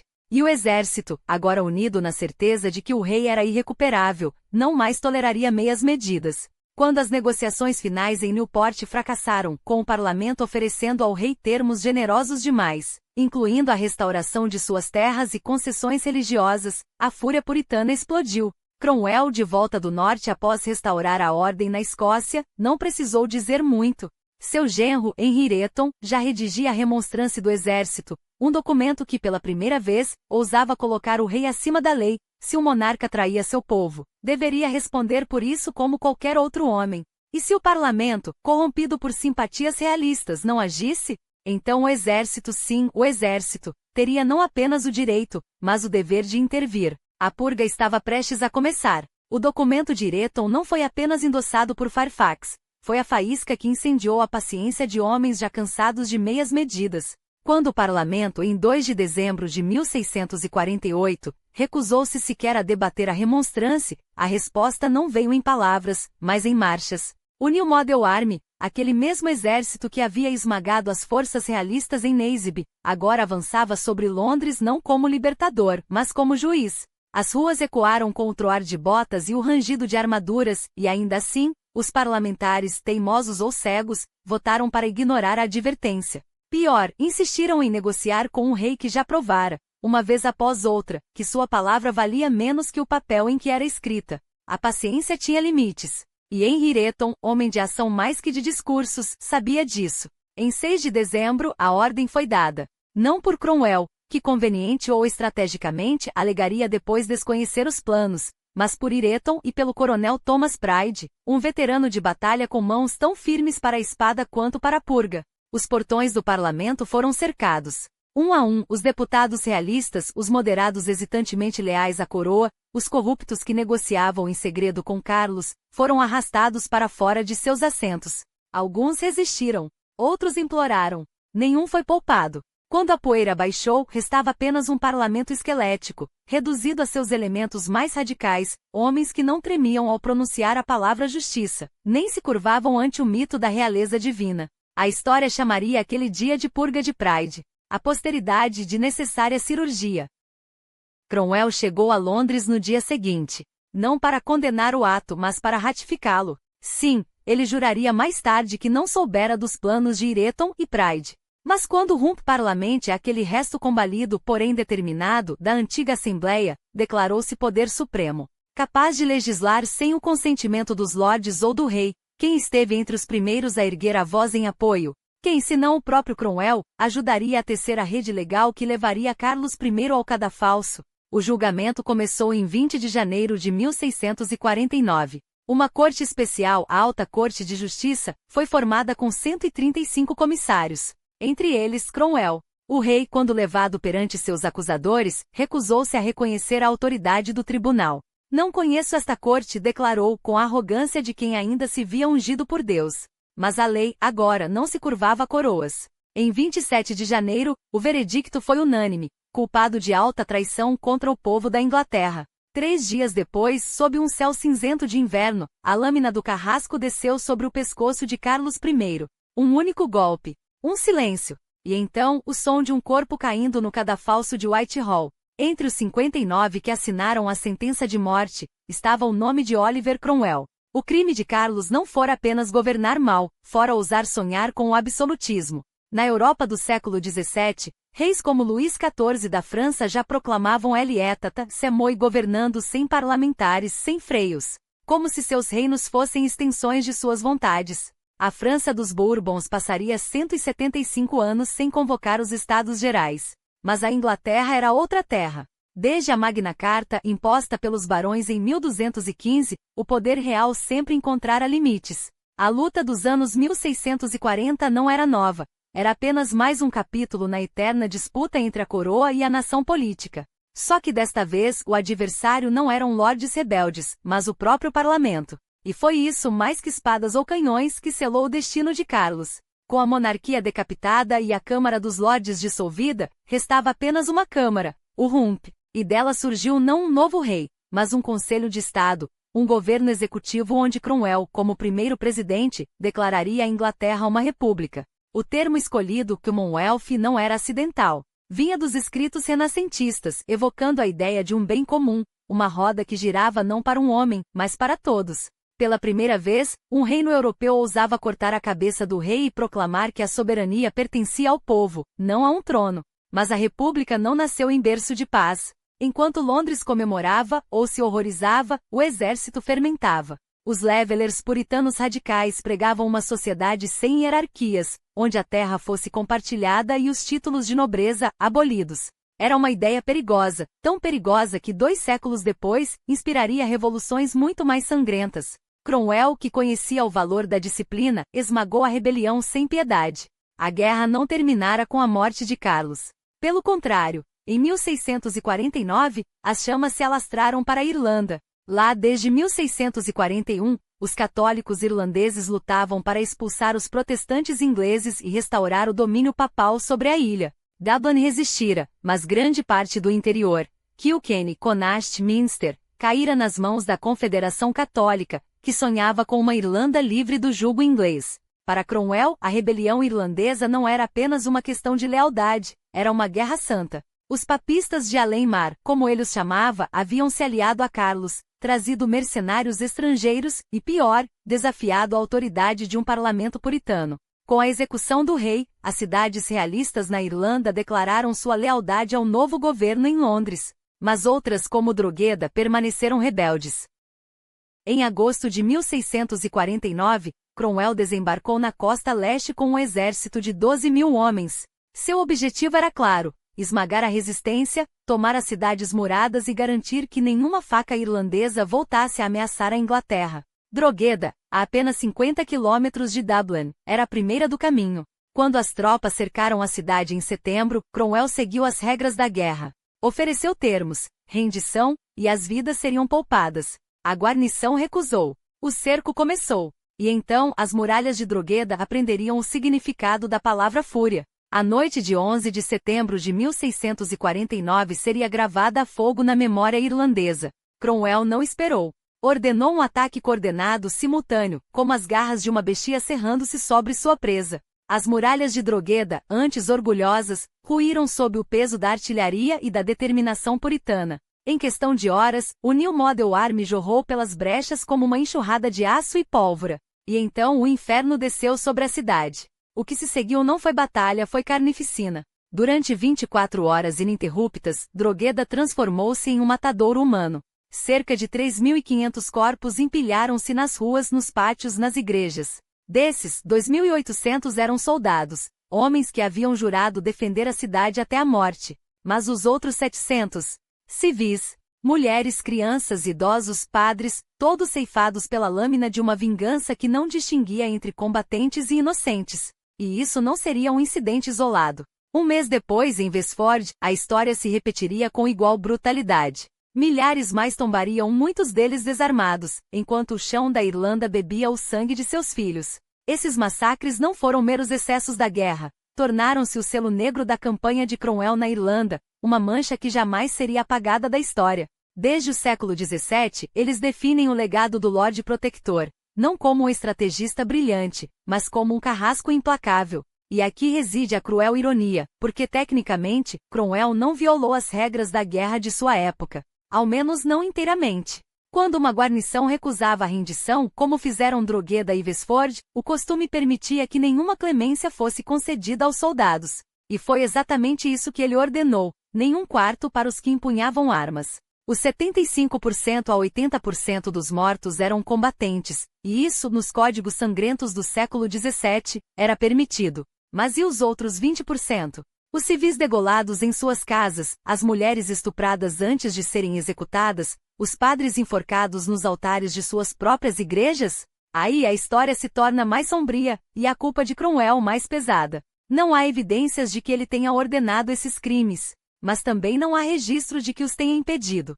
Pior, não os condenou. Silenciou. E seu silêncio foi um endosso. O que ocorreu em Drogheda e Wexford não foi um plano maquiavélico, mas o resultado de uma tempestade perfeita, um exército puritano, embriagado por uma década de propaganda anticatólica vinda de Londres, que pintava os irlandeses como demônios sedentos de sangue protestante. Os jornais ingleses do período inflamavam os ânimos com relatos exagerados, quando não inventados, de católicos irlandeses massacrando colonos protestantes. A vingança, então, não seria apenas militar, seria sagrada. E Cromwell, um fanático que via a Igreja de Roma como a grande prostituta do Apocalipse, não fez nada para conter o ódio de suas tropas. Não em Drogheda, não em Wexford. Mas aqui está o detalhe que muitos esquecem: após esses primeiros horrores, algo mudou. Quando Cromwell marchou sobre Kilkenny, a capital dos confederados irlandeses, em março de 1650, não houve repetição da matança. As tropas foram contidas. A disciplina restaurada. Por quê? Porque o exemplo de Drogheda já havia sido dado. A mensagem entregue. E Cromwell agora podia se dar ao luxo de parecer magnânimo. Ele não permaneceria na Irlanda para ver o fim da campanha. Deixou o trabalho sujo para Henry Eton, seu genro, enquanto partia para um novo palco de guerra, a Escócia. Porque enquanto ele esmagava a resistência irlandesa, um fantasma do passado ressurgia para ameaçar tudo o que havia conquistado. Carlos, o antigo príncipe de Gales, agora autoproclamado Carlos II, tramava seu retorno. E como seu pai antes dele, olhava para o norte para os escoceses em busca de apoio. Os presbiterianos da Escócia, apesar de suas diferenças religiosas com os anglicanos, estavam dispostos a coroá-lo. Afinal, o assassinato de Carlos I pela Inglaterra era uma afronta que nem mesmo eles poderiam ignorar. Cromwell sabia que a ameaça não viria do mar, mas das terras altas. Em maio de 1650, após consolidar sua vitória na Irlanda, ele liderou pessoalmente um exército para a Escócia. Fairfax, o antigo comandante-chefe, recusou-se a participar, talvez enojado pela carnificina irlandesa, talvez cansado da guerra sem fim. Não importava. Cromwell agora era o capitão-general, o homem no topo da hierarquia militar, e não havia ninguém para questioná-lo. Os escoceses inicialmente recuaram. Queimaram colheitas, envenenaram poços, transformaram sua própria terra em um deserto para enfraquecer o invasor. Mas Cromwell não era um homem que se curvava à fome ou à doença. E quando os dois exércitos finalmente se encontraram em Dunbar, em 3 de setembro de 1650, a genialidade tática do Lorde Protector brilhou mais uma vez. Com 11.000 homens, muitos deles doentes, todos esgotados, ele enfrentou um exército escocês ligeiramente maior. Às 4 da manhã, sob a cobertura da escuridão, suas tropas lançaram um ataque surpresa pelo flanco esquerdo. Ao amanhecer, os escoceses estavam em retirada. Cromwell, como sempre, soube aproveitar o momento. Ordenou um movimento de flanco que esmagou o centro inimigo. A vitória foi esmagadora. Mas a campanha estava longe de terminar. O inverno de 1650 a 51 seria implacável. Cromwell, doente e febril, continuou avançando, capturando cidade após cidade enquanto o comandante escocês, David Leslie, tentava reorganizar suas forças. Mas Carlos II não queria lutar na Escócia. Seu plano era mais ousado e mais desesperado. Ele queria marchar sobre Londres, levantando apoio realista pelo caminho. Leslie, relutante, cedeu. Em agosto de 1651, enquanto Cromwell ainda estava preso em engajamentos no norte, Carlos II e seus 16.000 homens cruzaram a fronteira em direção à Inglaterra. A corrida por Londres havia começado, e Cromwell mais uma vez estava um passo à frente. O triunfo de Cromwell, no entanto, não foi isento de manchas, a mais notória delas, a fuga de Carlos II para o exílio em 1651, onde aguardaria, paciente como um lobo à espreita, o momento certo para reaver seu trono. Com as campanhas na Irlanda e na Escócia finalmente encerradas em 1652, o mapa político da Grã-Bretanha foi redesenhado à força. Cromwell declarou ambos os territórios parte da Commonwealth, submetidos à autoridade do parlamento inglês. Uma anistia foi proclamada, mas o clima de vitória logo se transformou em desconfiança. O exército que havia derramado sangue por uma causa, agora olhava com desdém para os mesmos homens que deveria defender, um parlamento inchado de corrupção, onde os ideais da revolução se afogavam em intrigas e interesses mesquinhos. Era uma cena que Cromwell já conhecia bem. Em 1649, ele próprio havia purgado a Câmara dos Comuns, expulsando os membros que resistiam ao julgamento de Carlos I. Desta vez, porém, hesitou. O general preferia observar, calcular, pesar as consequências. Mas a pressão dos seus soldados, homens endurecidos pela guerra, que viam na classe política a mesma podridão que haviam combatido nos campos de batalha, foi irresistível. Em 20 de abril de 1653, a decisão foi tomada. Com um gesto que ecoava ao passado, Cromwell ordenou que mosqueteiros invadissem o parlamento.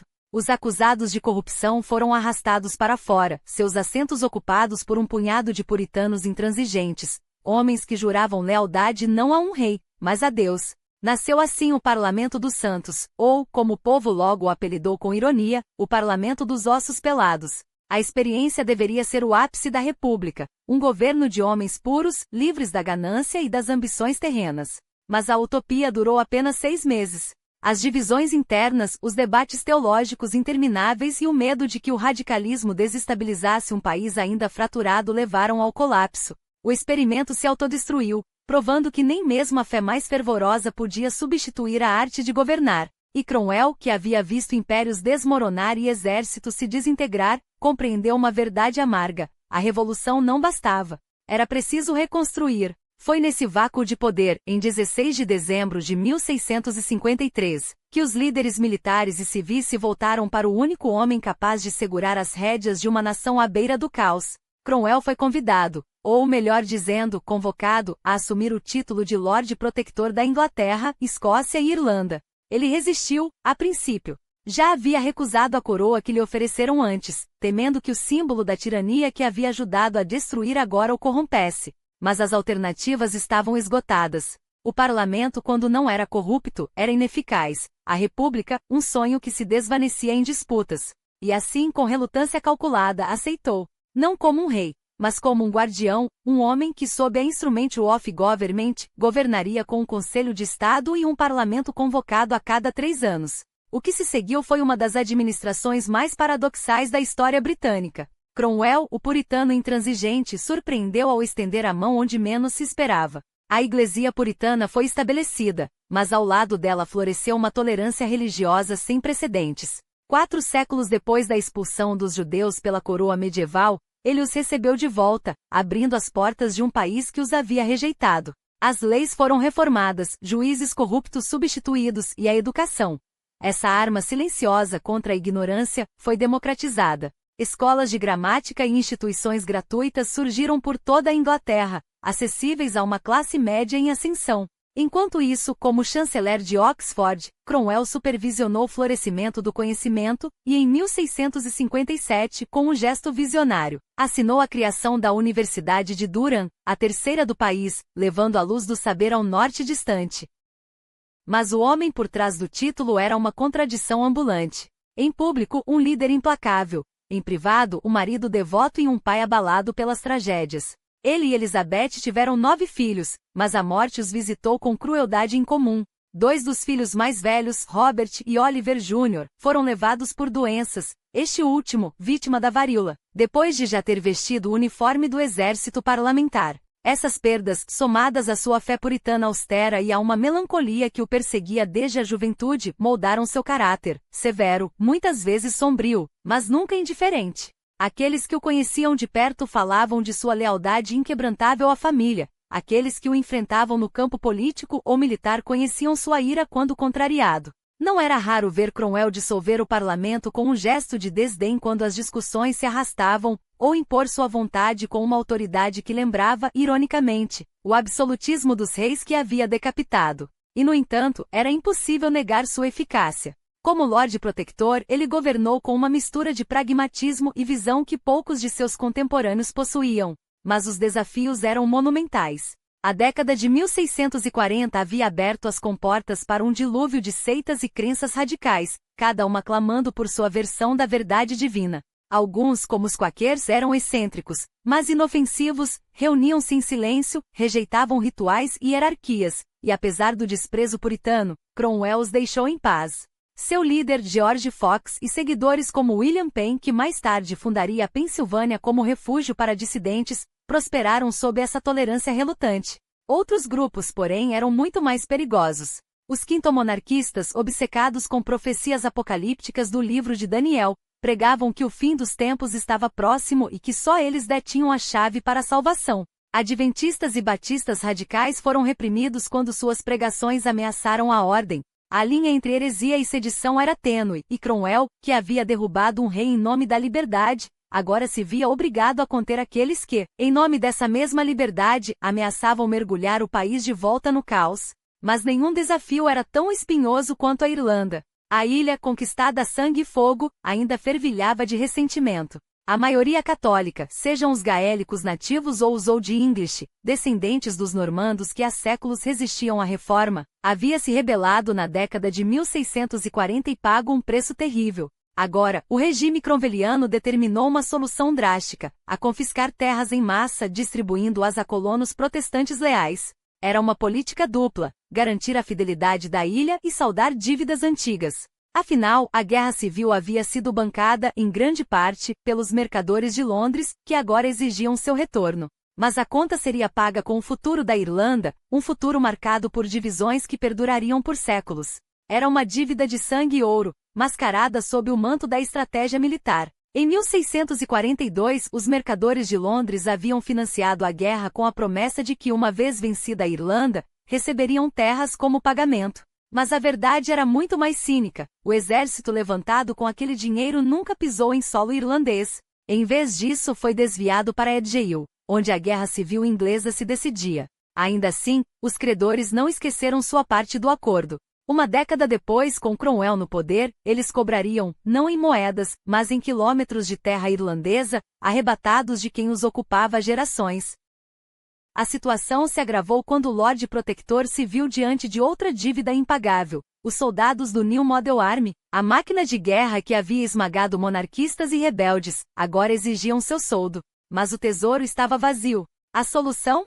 Mais uma vez, a Irlanda. Terras confiscadas, títulos de propriedade rasgados, famílias expulsas, tudo em nome de pagar o que se devia. Não importava que Cromwell não tivesse sido o arquiteto original desse plano. Ele o executou com uma eficiência implacável. O Act of Settlement de 1652 foi o golpe final. Milhões de acres, antes nas mãos de católicos irlandeses e da antiga nobreza anglo-irlandesa, foram entregues a oficiais protestantes, aventureiros sem escrúpulos e aos mesmos mercadores que anos antes haviam apostado no caos para lucrar. Os números são estarrecedores.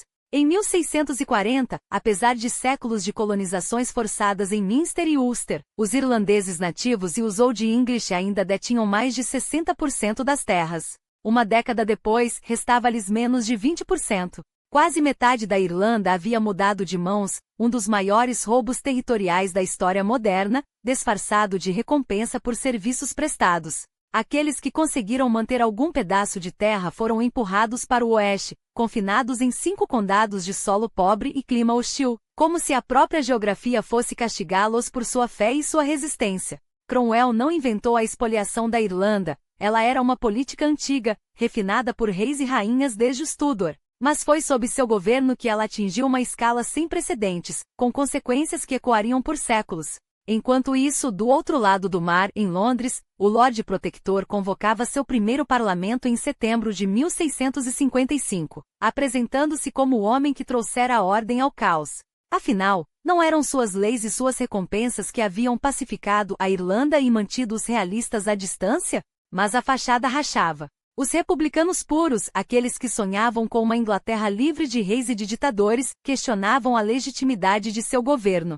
Pior, enquanto Cromwell propunha reformas, eles se perdiam em debates estéreis sobre princípios, ignorando a ameaça realista que ainda serpenteava pelo reino. A paciência de Cromwell esgotou-se. Se o parlamento não agia, ele agiria sozinho. Em 1655, a Inglaterra foi dividida em 12 distritos militares, cada um governado por um major-general, homens de sua absoluta confiança, puritanos ferrenhos dispostos a esmagar qualquer resquício de resistência monarquista. Não era apenas uma questão de segurança, era uma máquina de arrecadação. Impostos pesados financiaram a reconstrução pós-guerra, enquanto as milícias puritanas varriam as tradições papistas banindo cerimônias, fechando tavernas e impondo uma moral de ferro. A Rule of the Major Generals foi a ditadura disfarçada de virtude, eficiente e impopular e, acima de tudo, lucrativa para quem estava no poder. Quando Cromwell convocou seu segundo parlamento em 1656, a resistência já fermentava. Suas reformas religiosas, vistas por muitos como tirania disfarçada de piedade, foram rejeitadas. Propostas econômicas como novos impostos para bancar a guerra contra a Espanha caíram no vazio. O Lorde Protector descobria tarde demais que governar não era apenas vencer batalhas, era convencer, negociar, ceder. Mas Cromwell nunca fora homem de meias medidas. Se a Inglaterra resistia às suas visões, ele a moldaria à força, mesmo que para isso tivesse que reescrever as regras do jogo uma vez mais. O Western Design não era apenas uma campanha militar. Era a ambição desmedida de Cromwell projetada sobre as águas do Caribe. A Espanha, já enfraquecida, tornará-se o alvo perfeito para um golpe que uniria lucro e poder. As plantações de açúcar, esse ouro branco que enriquecia impérios, brilhavam como um chamariz irresistível. E assim, em 1655, o Lorde Protector desferiu seu lance mais audacioso, uma armada de 30 navios e 8.000 homens comandada por William Penn, o mesmo que anos depois daria origem a um dos mais famosos dissidentes religiosos da história, e pelo general Robert Venables. Sua missão? Tomar Hispaniola, a joia da coroa espanhola nas Antilhas, um bastião tão rico quanto inquebrantável. Mas a sorte, tão fiel a Cromwell em campos de batalha europeus, o traiu nas águas caribenhas. Em abril de 1655, quando a frota inglesa ancorou frente à ilha, encontrou não um território vulnerável, mas uma resistência espanhola mais feroz do que o esperado. Hispaniola não cairia. A expedição, no entanto, não poderia voltar de mãos vazias, a reputação de Cromwell e o tesouro da Commonwealth estavam em jogo. Foi então que Jamaica, menos defendida e igualmente estratégica, entrou no lugar da presa original. Em semanas, a bandeira inglesa hasteava-se sobre Porto Real. Um consolo magro para um plano grandioso, mas que ironicamente provaria ser o legado mais duradouro da Guerra Anglo-Espanhola. Os anos seguintes foram um jogo de sombras, escaramuças no mar, manobras diplomáticas nos Países Baixos espanhóis, e uma paz que só chegou em 1659, quando a França, aliada da Inglaterra, forçou Madrid a baixar as armas. Pouco se ganhou, pouco se perdeu, exceto por Jamaica. E essa ilha, aparentemente secundária, era na verdade a chave de um futuro imperial. Junto a Barbados, Nevis, Kitts e Montserrat, a Inglaterra agora dominava pontos estratégicos no comércio do açúcar, uma posição que nas décadas seguintes transformaria o Atlântico em um lago britânico. Cromwell, sem saber, havia plantado a semente de um império. Mas enquanto seus navios sulcavam os mares, em casa, a política fervilhava. Em março de 1657, o parlamento, o mesmo que outrora decapitará reis, apresentou a Cromwell um documento que soava como uma rendição, a Humble Petition and Advice. Não era um pedido, era uma armadilha disfarçada de homenagem. Aceite a coroa, diziam os parlamentares, mas sob nossas condições. Um rei sem poder absoluto, um monarca de fachada enquanto o parlamento controlava os cordões da bolsa e as rédeas do Estado. Uma monarquia constitucional, em essência, o mesmo arranjo que Carlos I tentará esmagar e que agora, seus antigos algozes ofereciam a Cromwell como solução para o caos que eles mesmos haviam criado. O Lorde Protector hesitou. Semanas se passaram em debates acalorados, em noites de insônia onde o peso da história o esmagava. Aceitar seria trair tudo pelo que lutara. Recusar, risco de afundar a nação na anarquia. Em 8 de maio deu sua resposta: não. Não seria rei. Não por humildade, Cromwell nunca fora humilde, mas porque sabia que um título não resolveria o que estava podre no cerne da Inglaterra. O parlamento, aliviado por não ter que enfrentar um novo Carlos I, ainda assim conseguiu arrancar concessões, o fim dos odiados major-generais, a restauração da Câmara dos Lordes e, o mais perigoso de tudo, a nomeação de seu filho Richard como sucessor, uma dinastia disfarçada de república. A cerimônia de reinstalação como Lorde Protector, em junho, foi um teatro grotesco. Cromwell sentou-se no trono de Eduardo o Confessor, o mesmo onde reis haviam sido coroados e depostos. Os republicanos rangiam os dentes. Os radicais, como os Levelers, viam suas demandas por igualdade serem mais uma vez varridas para debaixo do tapete. Quando o terceiro parlamento se reuniu, em janeiro de 1658, a oposição explodiu. Até aliados de outrora agora o olhavam com desconfiança. A Inglaterra, que Cromwell jurara salvar, parecia determinada a se destruir. E então veio a doença. Os males que o perseguiam desde os anos 1640, a malária contraída nas campanhas, os rins falhando, o corpo minado por décadas de guerra, agora o consumiam. Em agosto, a morte de sua filha Elizabeth, seguida pela do neto Oliver, foi o golpe final. Em 3 de setembro de 1658, o homem que desafiara reis, Deus e o destino sucumbiu em Whitehall. Seu funeral, em novembro, foi um espetáculo de pompa republicana. O caixão levava a inscrição: Aqui jaz Oliver, protetor da República da Inglaterra, Escócia e Irlanda. Uma ironia cruel, o mesmo homem que enterrou a monarquia foi velado com honras quase reais. Mas a morte de Cromwell não enterrou suas contradições. Seu filho Richard herdou o título, não o gênio. O Commonwealth que Oliver mantivera a força desmoronou em meses. O exército, outrora sua máquina de guerra leal, agora se dividia. O parlamento, uma arena de facções, e a nação, um barril de pólvora. Quando os monarquistas, espreitando nas sombras, viram a fraqueza de Richard, agiram. Em 1659, enquanto a Inglaterra afundava no caos, eles negociavam em segredo com Carlos Stuart, o exílio na Holanda. O preço pela coroa? Um perdão geral, nenhum sangue por sangue. Em maio de 1660, o filho do rei decapitado desembarcou em Dover, aclamado como Carlos II. A república havia durado uma década. A monarquia que Cromwell jurara erradicar, voltava não como tirania, mas como um pacto. O rei reinaria, mas o parlamento governaria. Era o fim de um experimento. E o início de uma Inglaterra que, por mais que mudasse, jamais esqueceria o homem que ousara desafiar o curso da história. O tempo provaria que o verdadeiro legado daqueles anos turbulentos não seria a restauração da coroa, mas o nascimento silencioso de uma nova ordem. O parlamento, antes um mero conselho de nobres, emergeria como a força dominante da nação, não por decreto real, mas pela força dos fatos. A monarquia voltará sim, mas já não era a mesma. O sangue derramado nas guerras civis não havia sido em vão. A Commonwealth, embora efêmera, cravara as sementes de algo maior. A Revolução de meados do século XVII não fora apenas uma ruptura, fora um limiar. Daquela cinza surgiria, décadas depois, a primeira democracia constitucional da Europa, um sistema onde o poder não emanava da graça divina de um rei, mas da vontade, ainda que restrita, de um povo. E no centro desse furacão histórico estava Oliver Cromwell, um homem que divide a história como dividiu seus contemporâneos. Não há como negar sua grandeza. Estrategista militar sem paralelo, sua genialidade tática esmagou exércitos que superavam o seu em número e recursos. Político astuto, teceu alianças onde outros só viam divisões, transformando facções rivais em um bloco coeso o suficiente para derrubar uma dinastia. Governante pragmático onde muitos viriam apenas caos, ele impôs uma ordem feroz, ainda que temporária.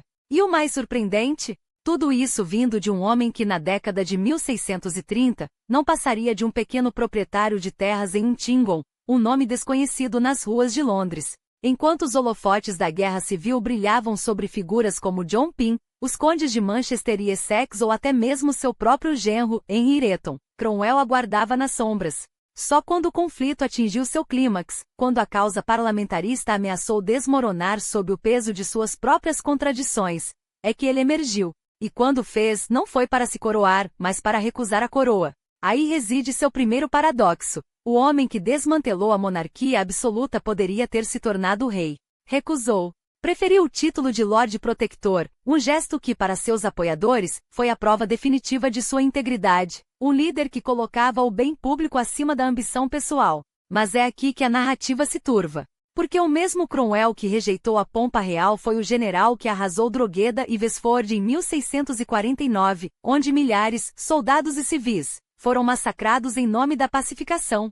Na Irlanda, seu nome ainda ecoa como um lamento. As plantações dos anos 1650, que expulsaram católicos de suas terras para entregá-las a protestantes leais à Commonwealth, não foram inventadas por ele. É verdade. A expoliação da Irlanda já vinha de longa data, uma política de Estado que precedia Cromwell em décadas. Mas foi sob seu comando que a máquina de confisco ganhou escala industrial. Como Lorde Protetor, ele poderia tê-la freado. Não o fez. Então, quem foi Oliver Cromwell? Nem o herói nacional que alguns ingleses pintam, nem o monstro que a memória irlandesa amaldiçoa. Foi um homem de seu tempo, e seu tempo era de ferro e fogo. Uma Europa dilacerada pela Guerra dos 30 Anos, onde a religião justificava o extermínio e a política se escrevia com sangue. Num continente onde reis governavam por direito divino e dissidentes eram queimados na fogueira, Cromwell ousou imaginar um poder que não viesse de Deus, mas da lei. Sim, usou métodos brutais. Sim, sua visão de tolerância tinha limites estreitos. Pergunte aos católicos ou aos Levelers, seus antigos aliados, depois traídos. Mas também foi o único que por um breve momento fez a Inglaterra experimentar o que poderia ser um governo sem reis, e provou que mesmo frágil, essa ideia era possível. Resta a pergunta que persiste: salvou a Inglaterra de um despotismo, ou a lançou em um ciclo de violência que só a revolução poderia quebrar? Foi um visionário que recusou a coroa para preservar a república, ou um fanático que trocou um tirano por outro? Só que este vestia a máscara da virtude puritana. A história, como sempre, resiste a respostas fáceis. Mas uma coisa é certa, sem Cromwell, a Inglaterra não seria a mesma. E o mundo talvez também não.